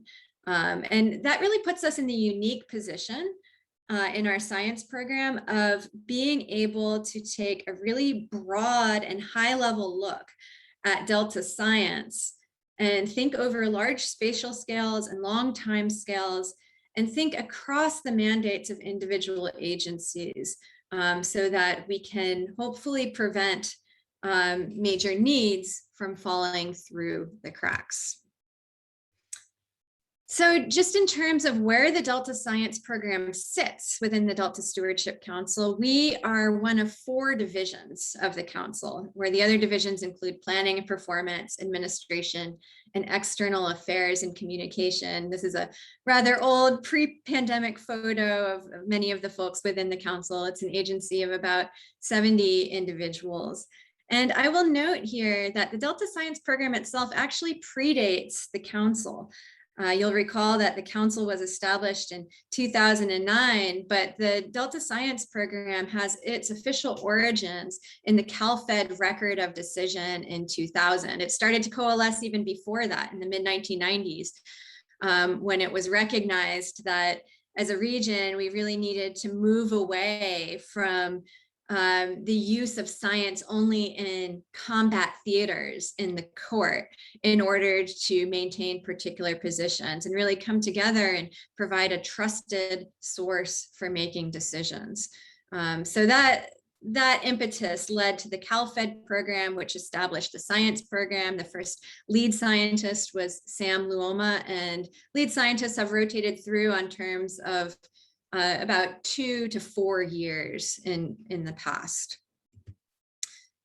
Now, the mission statement of the Delta Science program within the council is to provide the best possible unbiased scientific information to inform water and environmental decision-making in the Delta. And that mission shall be carried out through funding research, synthesizing and communicating scientific information to policymakers and decision makers, promoting independent scientific peer review, and coordinating with Delta agencies to promote science-based adaptive management. This is all codified in the Delta Reform Act, but these core functions that you see written out here really do have their origins before the Reform Act in the original CalFed science program. I'll make note that the core functions that you see in this paragraph are really reflected in the organizational structure of the Delta Science program into 3 main units, and you'll see the program managers for each of those units here as well. We have a science communication, synthesis, and decision support unit, collaborative science and peer review, and science-based adaptive management. And I'll take the next few slides just to go into a little more detail on what the priorities and core functions of each of those units is. So starting with the science-based adaptive management unit, this is a unit that provides leadership across the Delta on the use of adaptive management and provides staff services to support the Delta Independent Science Board. The core functions are shown here on this slide. The first is to facilitate interagency collaboration, such as the Interagency Adaptive Management Integration Team, which meets quarterly to provide advice and oversight of adaptive management plans for individual restoration projects, as well as to develop strategies for better integrating science into restoration planning decisions across the system. The second function is to plan workshops and conferences to support the understanding and use of adaptive management. And examples of this include a workshop on climate resilient restoration, the biennial flagship conference, which is the Adaptive Management Forum, and some future possibilities, or one future possibility that is being considered as a workshop on integration of traditional ecological knowledge into the Delta Science enterprise. And then third, staff in this unit work to evaluate lessons learned from past projects to promote adaptive management. Examples are, there's an ongoing synthesis led by Dylan Chappell of past restoration projects in the system, including restoration within the Bay. Upcoming synthesis opportunities in the unit might be focused on harmful algal blooms, climate resilience, connectivity, traditional ecological knowledge, or other topics. So the next unit is the Collaborative Science and Peer Review Unit, which is organized into really 3 main categories: First, they work with the community to set the strategic strategic direction for science in the Delta by figuring out what the biggest questions facing management in the Delta are, and then identifying science actions needed to help inform management. That is the procedure we recently went through in drafting the next science action agenda, which I'll talk a little bit more about shortly. So much of that work is driven not just by the science action agenda, but also by the Delta Science Plan, which are the two key documents that this unit leads. Secondly, this unit supports the allocation of competitive and non-competitive funding toward achieving those priorities, and I'll go into detail on how those funds are distributed in a moment. That's done in collaboration with Dylan Stern, who's a program manager for science funding at the council. And I'll just say that, I'll remind you that in June of this year, we awarded $10 million to 16 different research projects in the Delta that went through this competitive review process. And then third, this unit facilitates independent peer review, a critical and unique service provided to the community in order to help promote decision-making that's grounded in science rather than politics. And as noted earlier, the recent review that was just completed is a study on mercury loading within the Delta. Susan mentioned that in her report.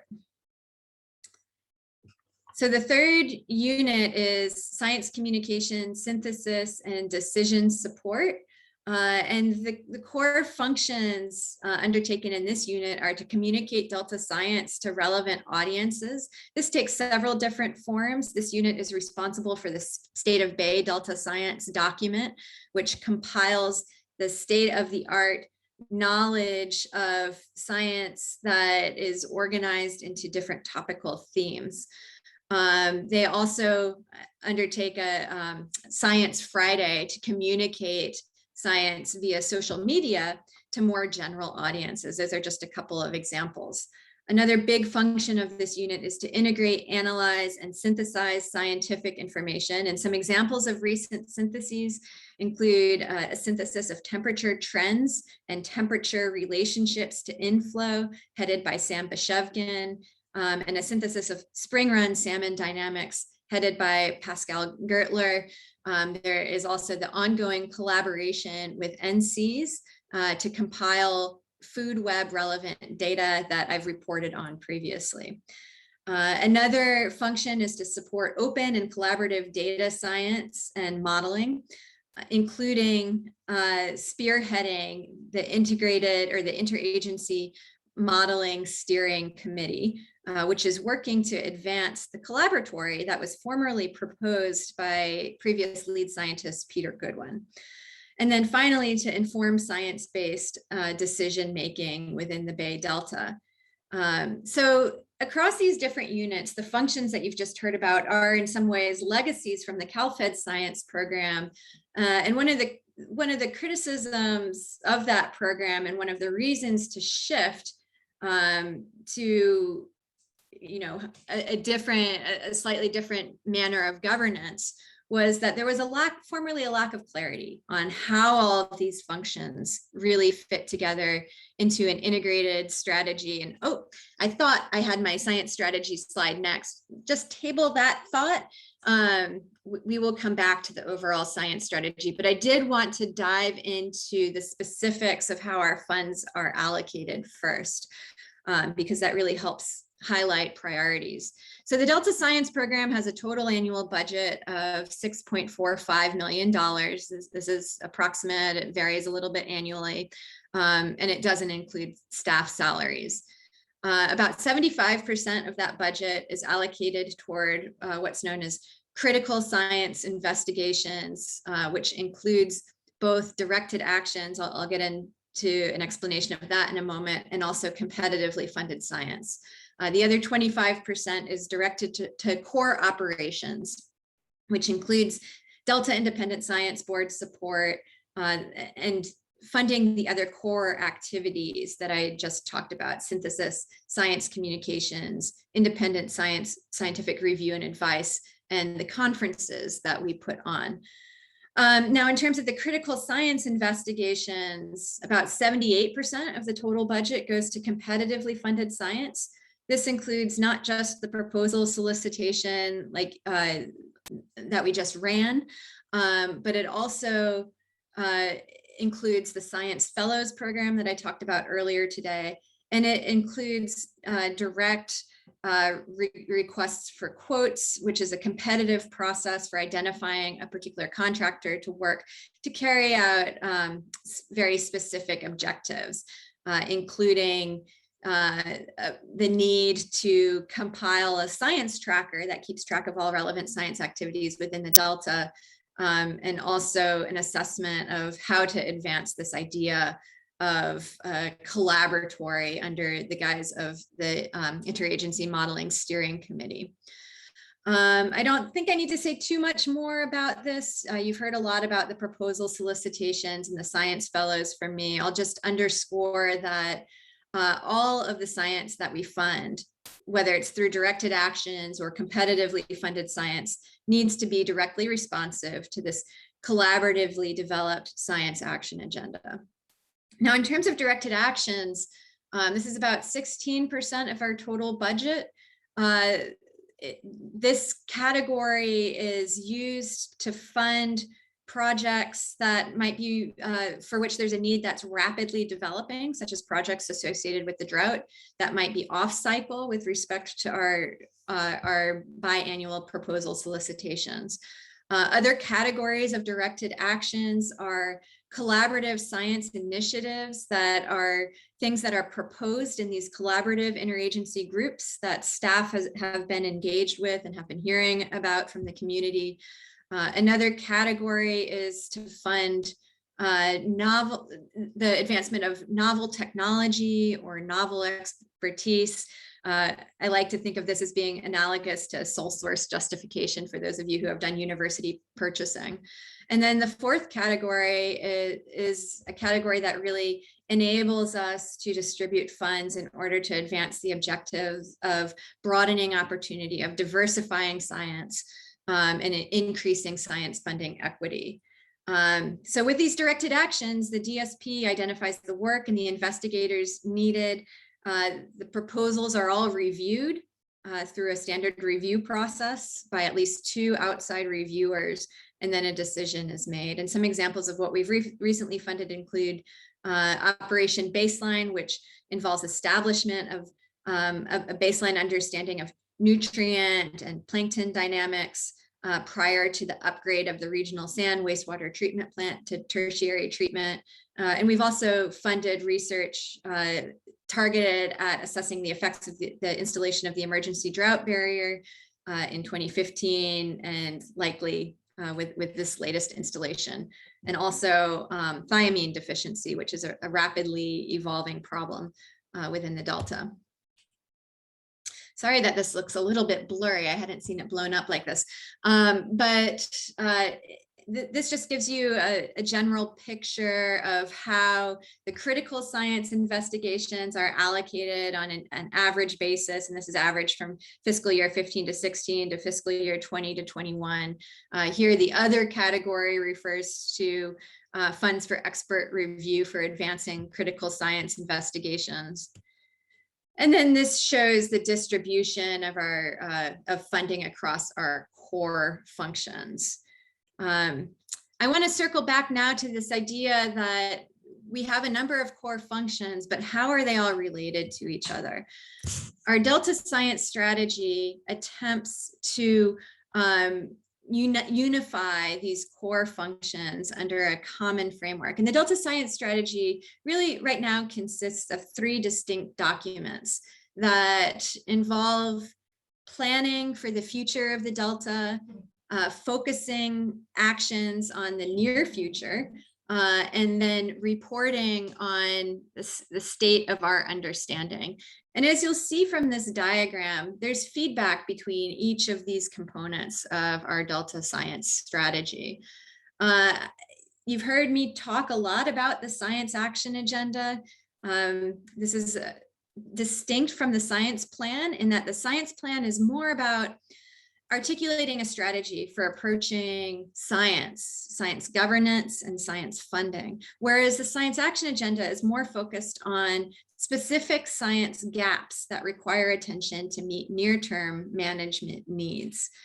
The State of Bay Delta Science is a document that is put out semi-regularly. The first was in 2008, the second was in 2016. We're moving toward a more frequent model in which we hope to put out these documents in a thematically focused way every 2 years.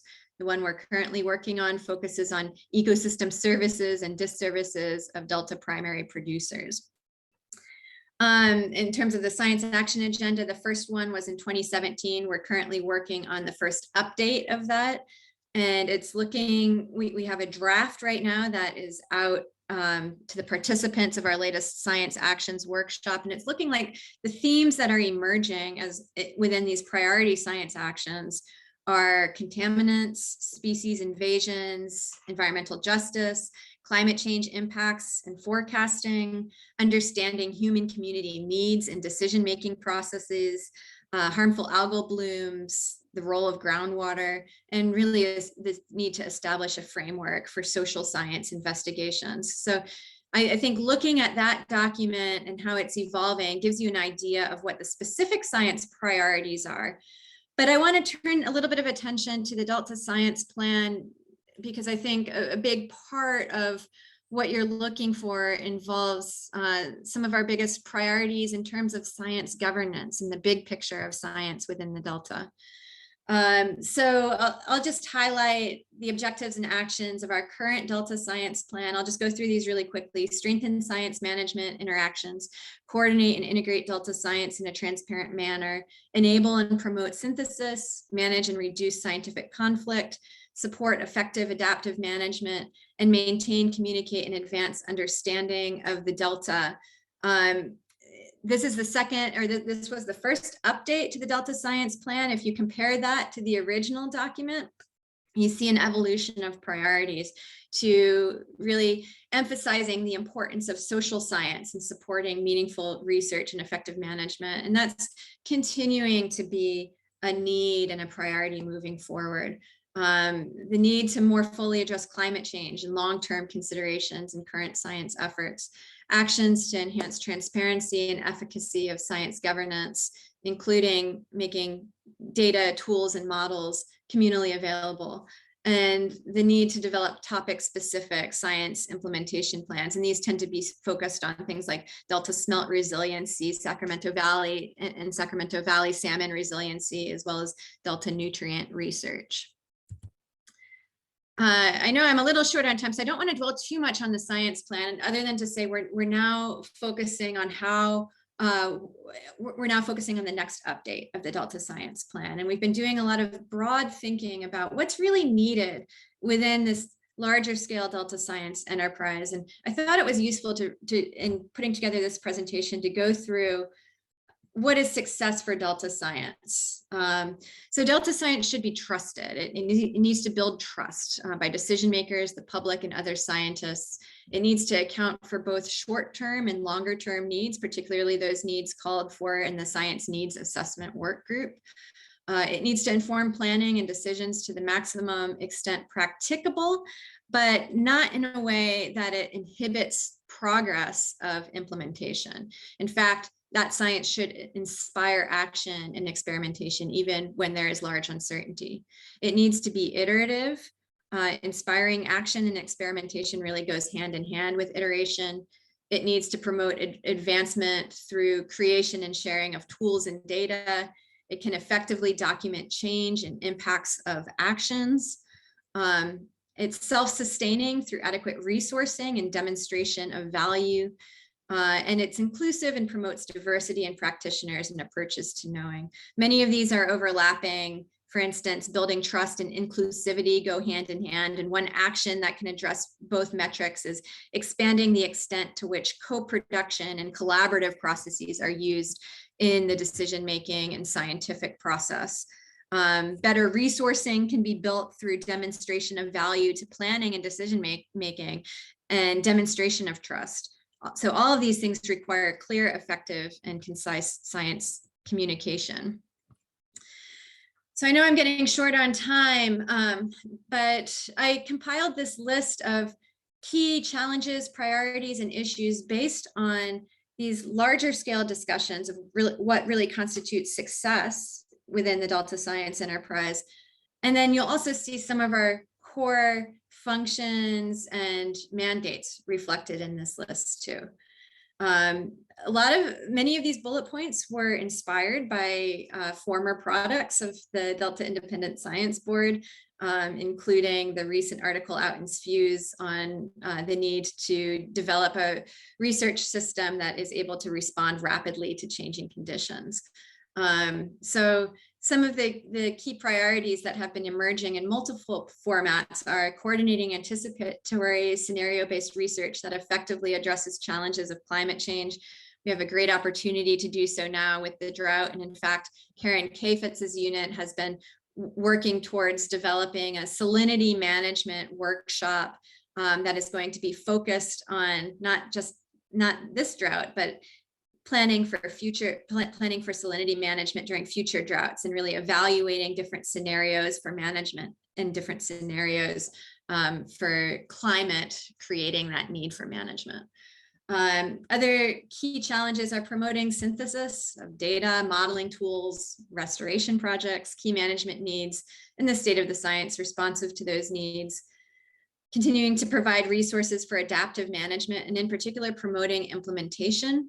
There's been a lot of discussion on how implementation really is lagging behind planning for adaptive management. And there's a need for pilot scale experiments that gradually increase in scale over time. A big priority is also securing funding to grow a body of science research within the Delta, particularly social science research. We're very underfunded compared to other estuaries nationally. So how do we attract interest and funding from both federal and state levels? And part of that comes down to more effective communication and dissemination of management relevant science information to policymakers and state and federal legislators. And so we're taking a number of steps to try to close that loop a little bit better. Other priorities are to promote integration of science and science governance across the Bay Delta interface, of course, within the limits of our mandate. And I think that's also critical in attracting the attention that we need to really grow our funding program. And then finally, it's part of our mandate to identify application of best available science and appeals of covered actions within the Delta. Last slide, how can the ISB help? These are just a few ideas that have come out of recent discussions we've been having within our group. There's been a lot of discussion internally about our core science strategy and how to convey that strategy more effectively and revise that strategy to reflect the ways in which various interagency groups and the Independent Science Board have been pushing us. So reviews of core science strategy documents and our overall science strategy approach would be really beneficial here. Another possibility is a review of coordination of science activities across the whole interface, or across the whole estuary, meaning across this Bay Delta interface, identifying areas of gaps and misalignment.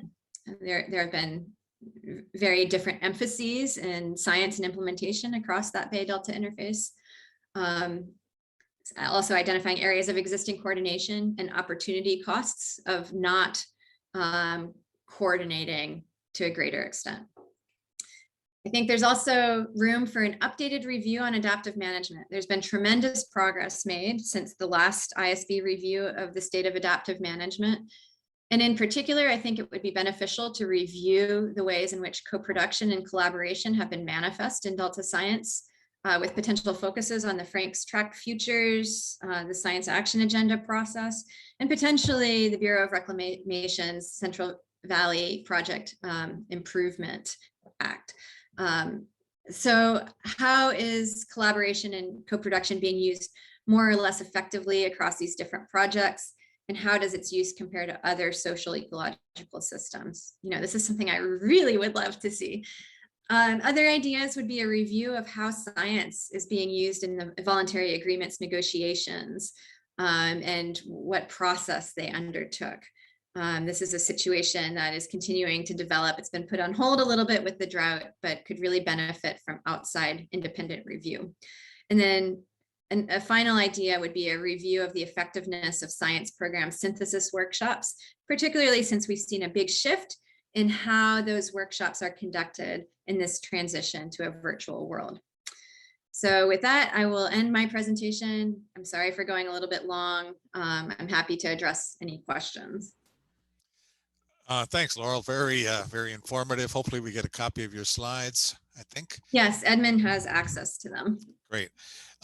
We just have a few minutes for questions. I want to ask one kind of general one is your overall mission, as you stated it, was to provide science to inform decision makers.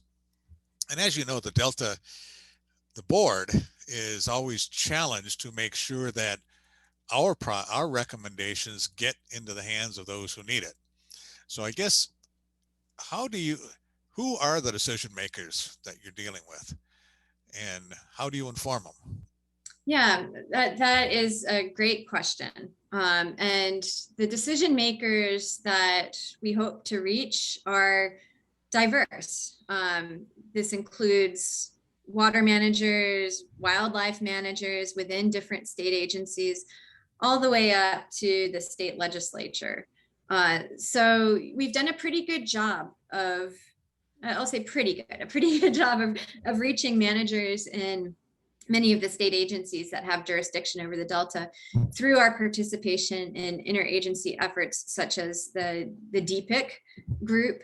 There are also various adaptive management groups, including the interagency adaptive management implementation team and the collaborative adaptive management team and policy group, so CSTAMP and CAMPT.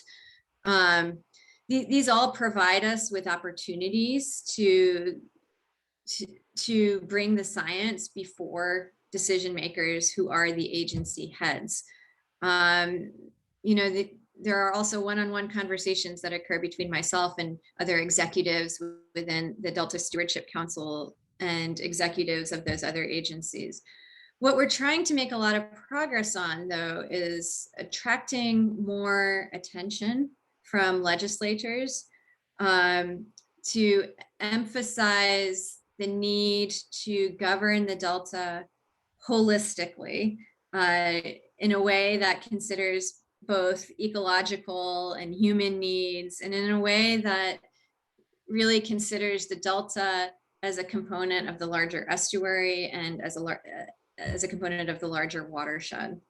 So some of the concrete steps that we're taking is we've been starting a new partnership with the California Council on Science and Technology, which is another state agency that specifically helps science agencies reach the attention of policymakers within the state. So we're currently collaborating with them on 2 expert briefings, one of which is focused on drought and cascading impacts of drought. That will likely occur in late October, but there's some uncertainty around the date.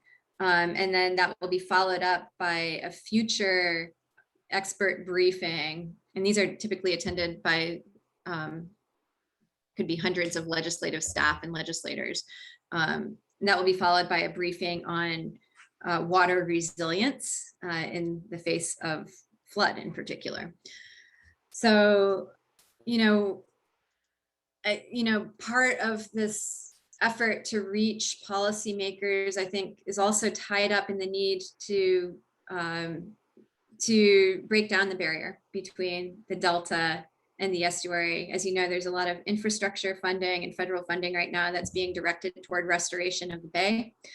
The Delta tends to be left out of that funding and of those programs. So, we really need to make the need to govern the system holistically more broadly known. Okay, other questions?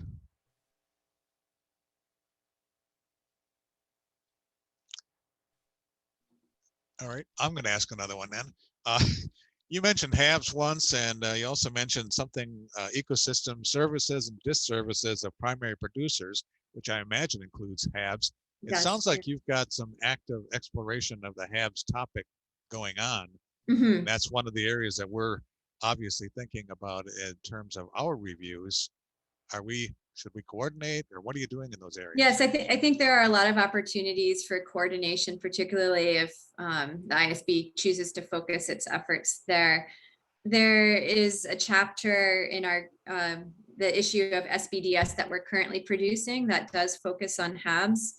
We've also awarded 2 of our competitively funded proposals in our recent solicitation to investigators focused on understanding mechanisms behind HABs formation in the Delta, and also the human impacts and the health-related impacts of those harmful algal blooms. There has also been some discussion of potentially hosting a workshop on HABs at some point in the next few years. So that's an area where we would really want to coordinate with the Independent Science Board. Very good. Any other questions?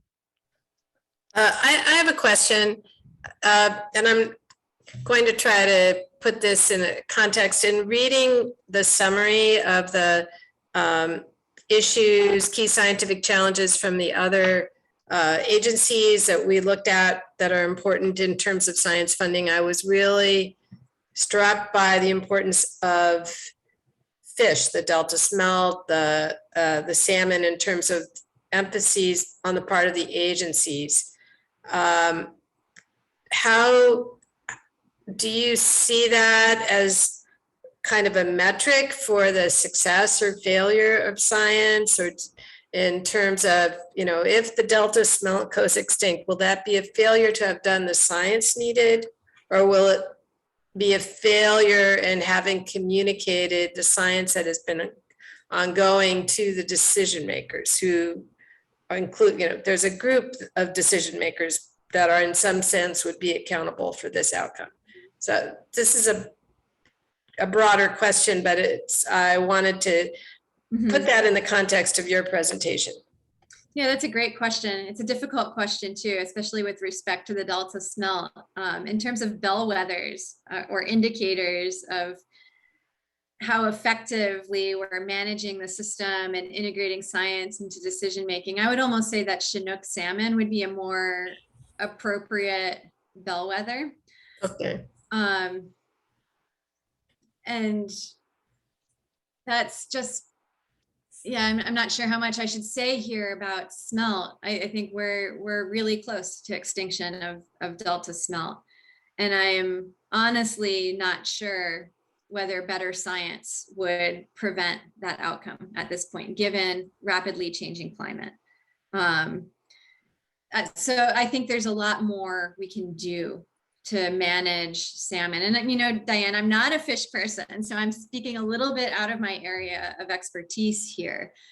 But I think it's interesting to think about this question of the extent to which there are keystone species in the Delta that are some essentially metric of effectiveness of our science governance.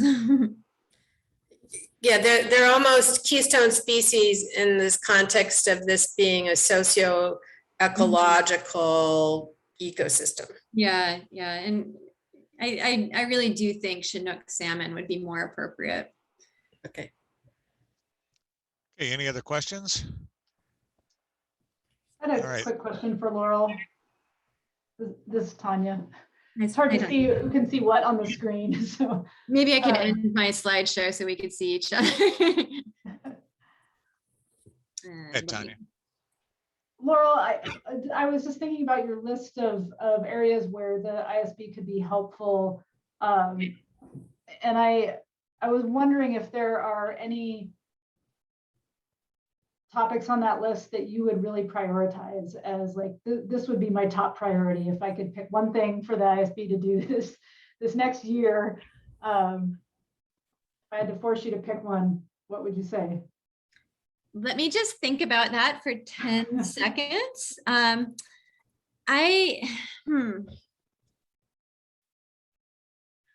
I think it would probably be an updated review on adaptive management that really focuses on how co-production and collaboration are being used here compared to other ecosystems.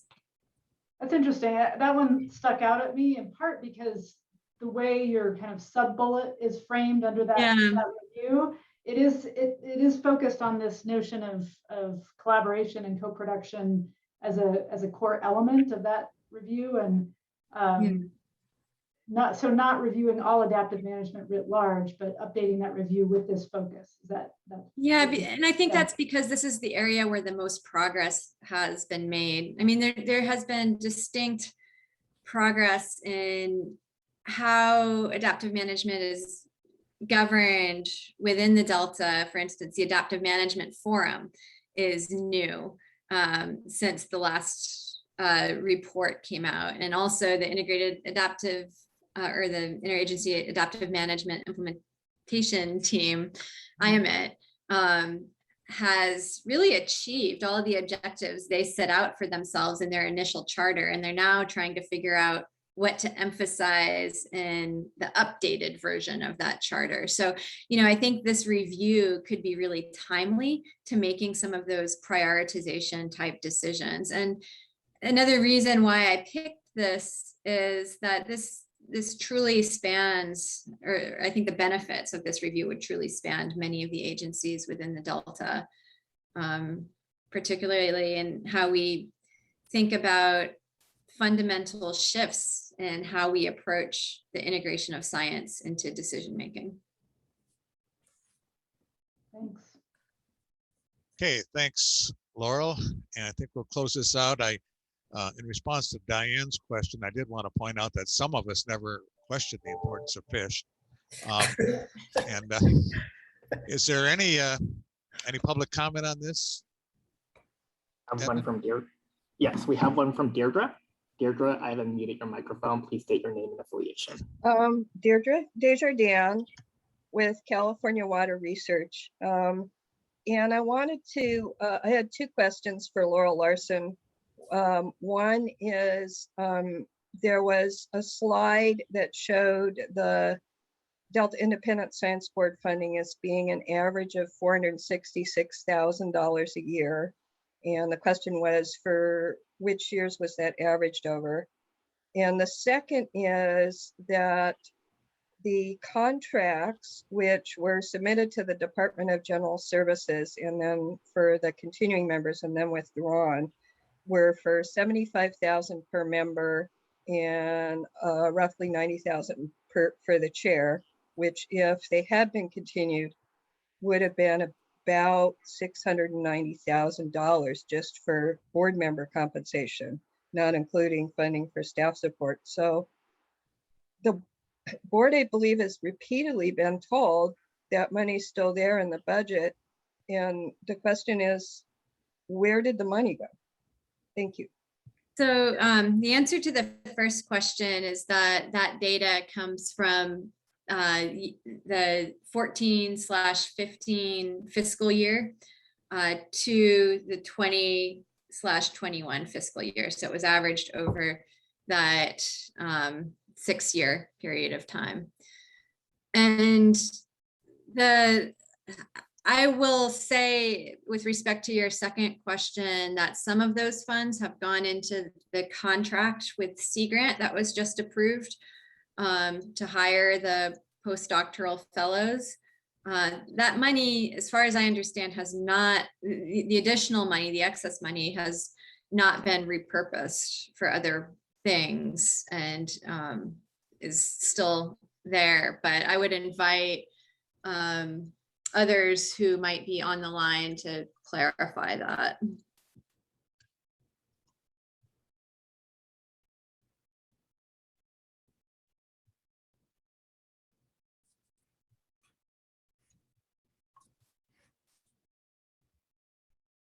Okay, I guess there's no others on the line to clarify it, certainly not me. Is that your end of your comments, Deidre? Yeah, I just wanted to make one more comment about generally about collaborative science, is that the stakeholders I work with generally aren't at the table in the collaborative science program. There were only 3 environmental groups invited to the Delta Plan Interagency Implementation Committee's Science, Governance, and Funding retreat, and it was very heavily weighted towards water agencies.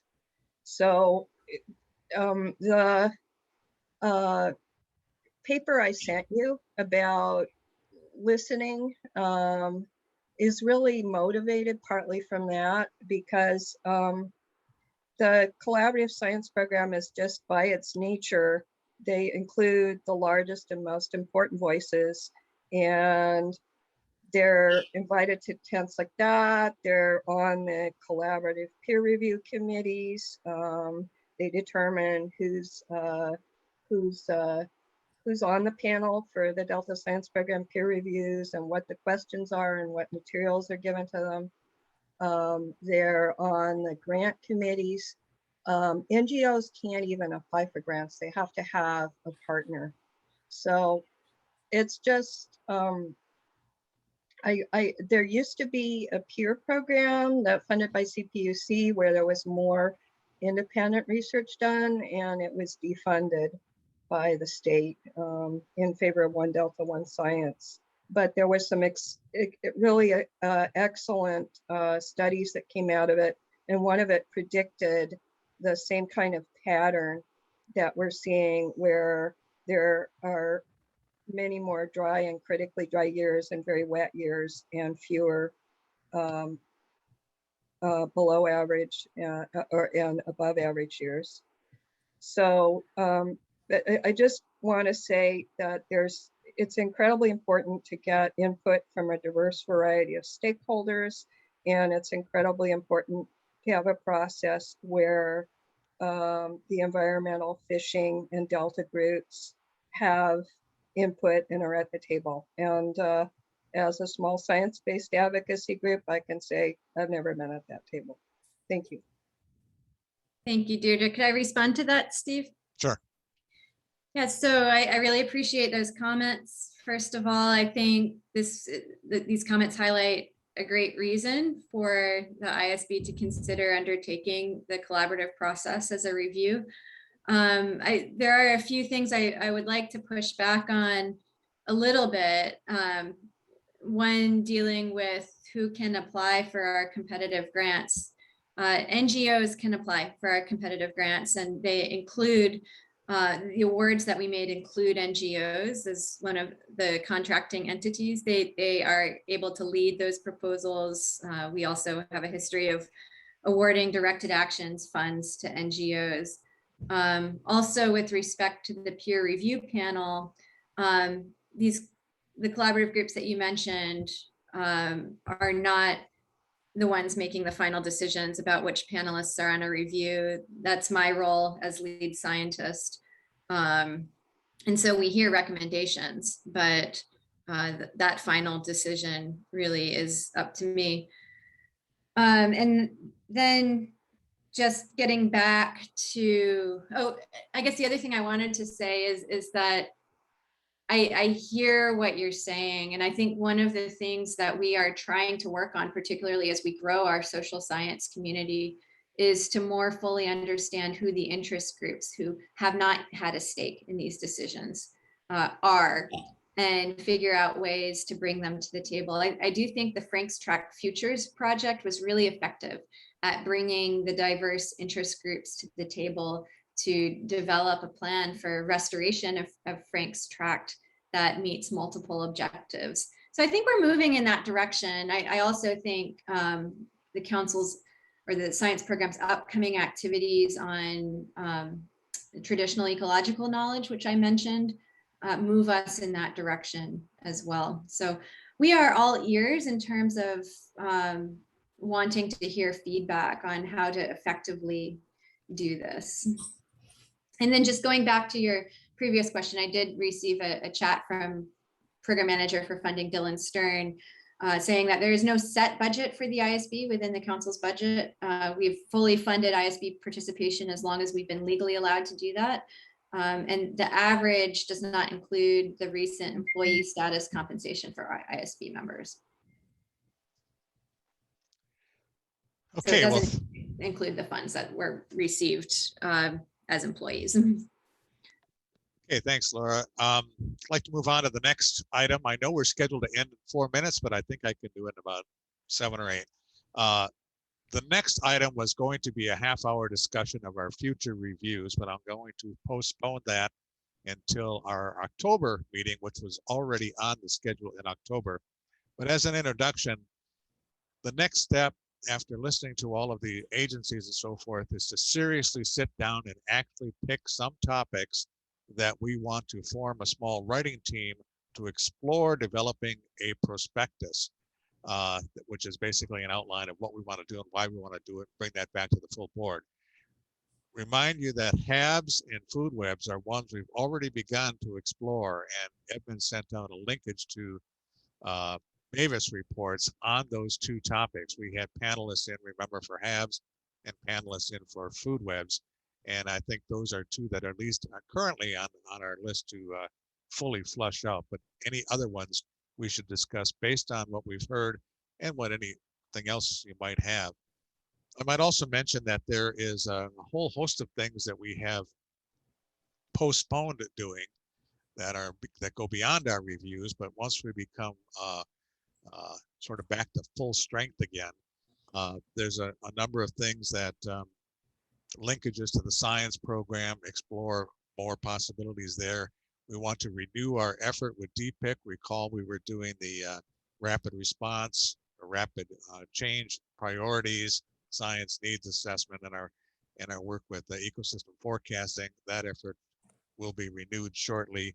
We have to talk about outreach. How can we be more effective at outreach and stakeholder engagement and so forth. So just to let you know, there's coming down the line, and we'll discuss those fully in October. So that's all I have for this. Any immediate response or public comment? Okay, next topic is our next meetings. We're planning to meet October 19th. We're expecting and hopefully crossing our fingers that we will be fully on contract by then. And so I believe that's going to be a fairly lengthy full day session. We'll talk a lot about the monitoring enterprise review and what we've got back for the public comments, and hopefully be ready at that stage to possibly have an action item to accept the water supply reliability review, depending on what public comments we get back from them as well. And then we will dive in earnest as to talking about next reviews. We might even break up into small writing teams to start drafting some of that. There was a discussion that we would have that be a face-to-face meeting on October 19th, but I think I'm seeing some doubtful looks on the screen, and I'm one of those, that I'm not sure we're going to be in a position, given COVID, to reconvene full force in October 19th. I'm not ruling it 100% out, but don't make any plane reservations, because I think there's 5 of us that I know can kind of make it. The other ones, but I'm not sure about the rest. Our next meeting is actually scheduled beyond that, November 15th and 16th. You've got the wrong dates sent to you, but it's the 15th and 16th, which is a Monday and Tuesday. That I'm hopeful will be a face-to-face with a 1-day field trip and a 1-day face-to-face. And hopefully we'll be in the position to really discuss those prospecti on new reviews. And the process is we have small teams write those up. They bring it back to the full board. We debate, we decide whether we want to move forward with that review in earnest. Any review we move forward on, it's going to take 2 to 3 people to want to devote the next 6 to 9 months to a year working on it. So, but that stage in November, it'll be a good opportunity to really flush those out and hopefully get them out for adoption. And I think I have, that's all I have for the next meetings. Am I missing anything on that, Edmund? I think you have it covered. Okay. So the next item is a review of any action items. Edmund? Yes, so today Tom made a declaration. We'll update our disclosure webpage on the ISB website. Lisa Wanger was elected chair-elect. Congratulations, Lisa. For the Delta ISB Postdocs Recruitment, Lisa, Steve, and Diane will be taking the lead on that. So some additional follow-up will come after this meeting.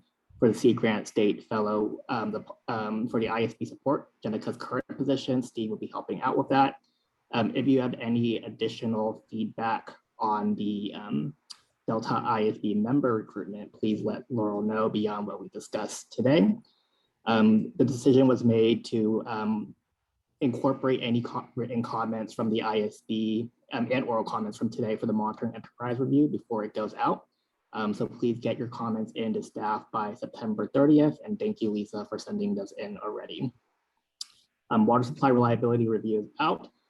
Public comments are due on October 15th, the same deadline for individual ISB member comments if you have any. And as Tom mentioned, please make sure to focus on the exec summary and the recommendations. So those are all the major ones, and I'll recap in email after the meeting. Thanks, Edmund. Anyone have any additions to that? Any subtractions? Okay. The last item, any public comments of items not on the agenda? Yes, we had one from Deirdre, but I just want to confirm you still have that comment, Deirdre, because I don't see your hand raised anymore. You have the ability. Sure, I do have one comment. We do have a letter going to the governor. So the governor survived the recall, and we're all relieved because the opinions of his replacements on California water issues were a little bit odd. They had a whole slew of bills land on his desk at the end of the legislative session. And we're not sure if he'll sign the bill or not. It doesn't seem to be a priority for him. I have been virtually pounding the pavement and gathering sign-ons for a letter, which we'll get out. We've got groups from all over the state. And 2 former water board members. So that's my update. And as I said, any work I do organizing support or advocacy is completely independent of any comments I might make to the science board on their reviews or how you handle them. Thank you. Thank you, Deirdre. We certainly understand your positions. I guess that's it. So we're ready to adjourn with only 3 minutes over. So thanks everyone, and thanks again, Lisa, and see you in October.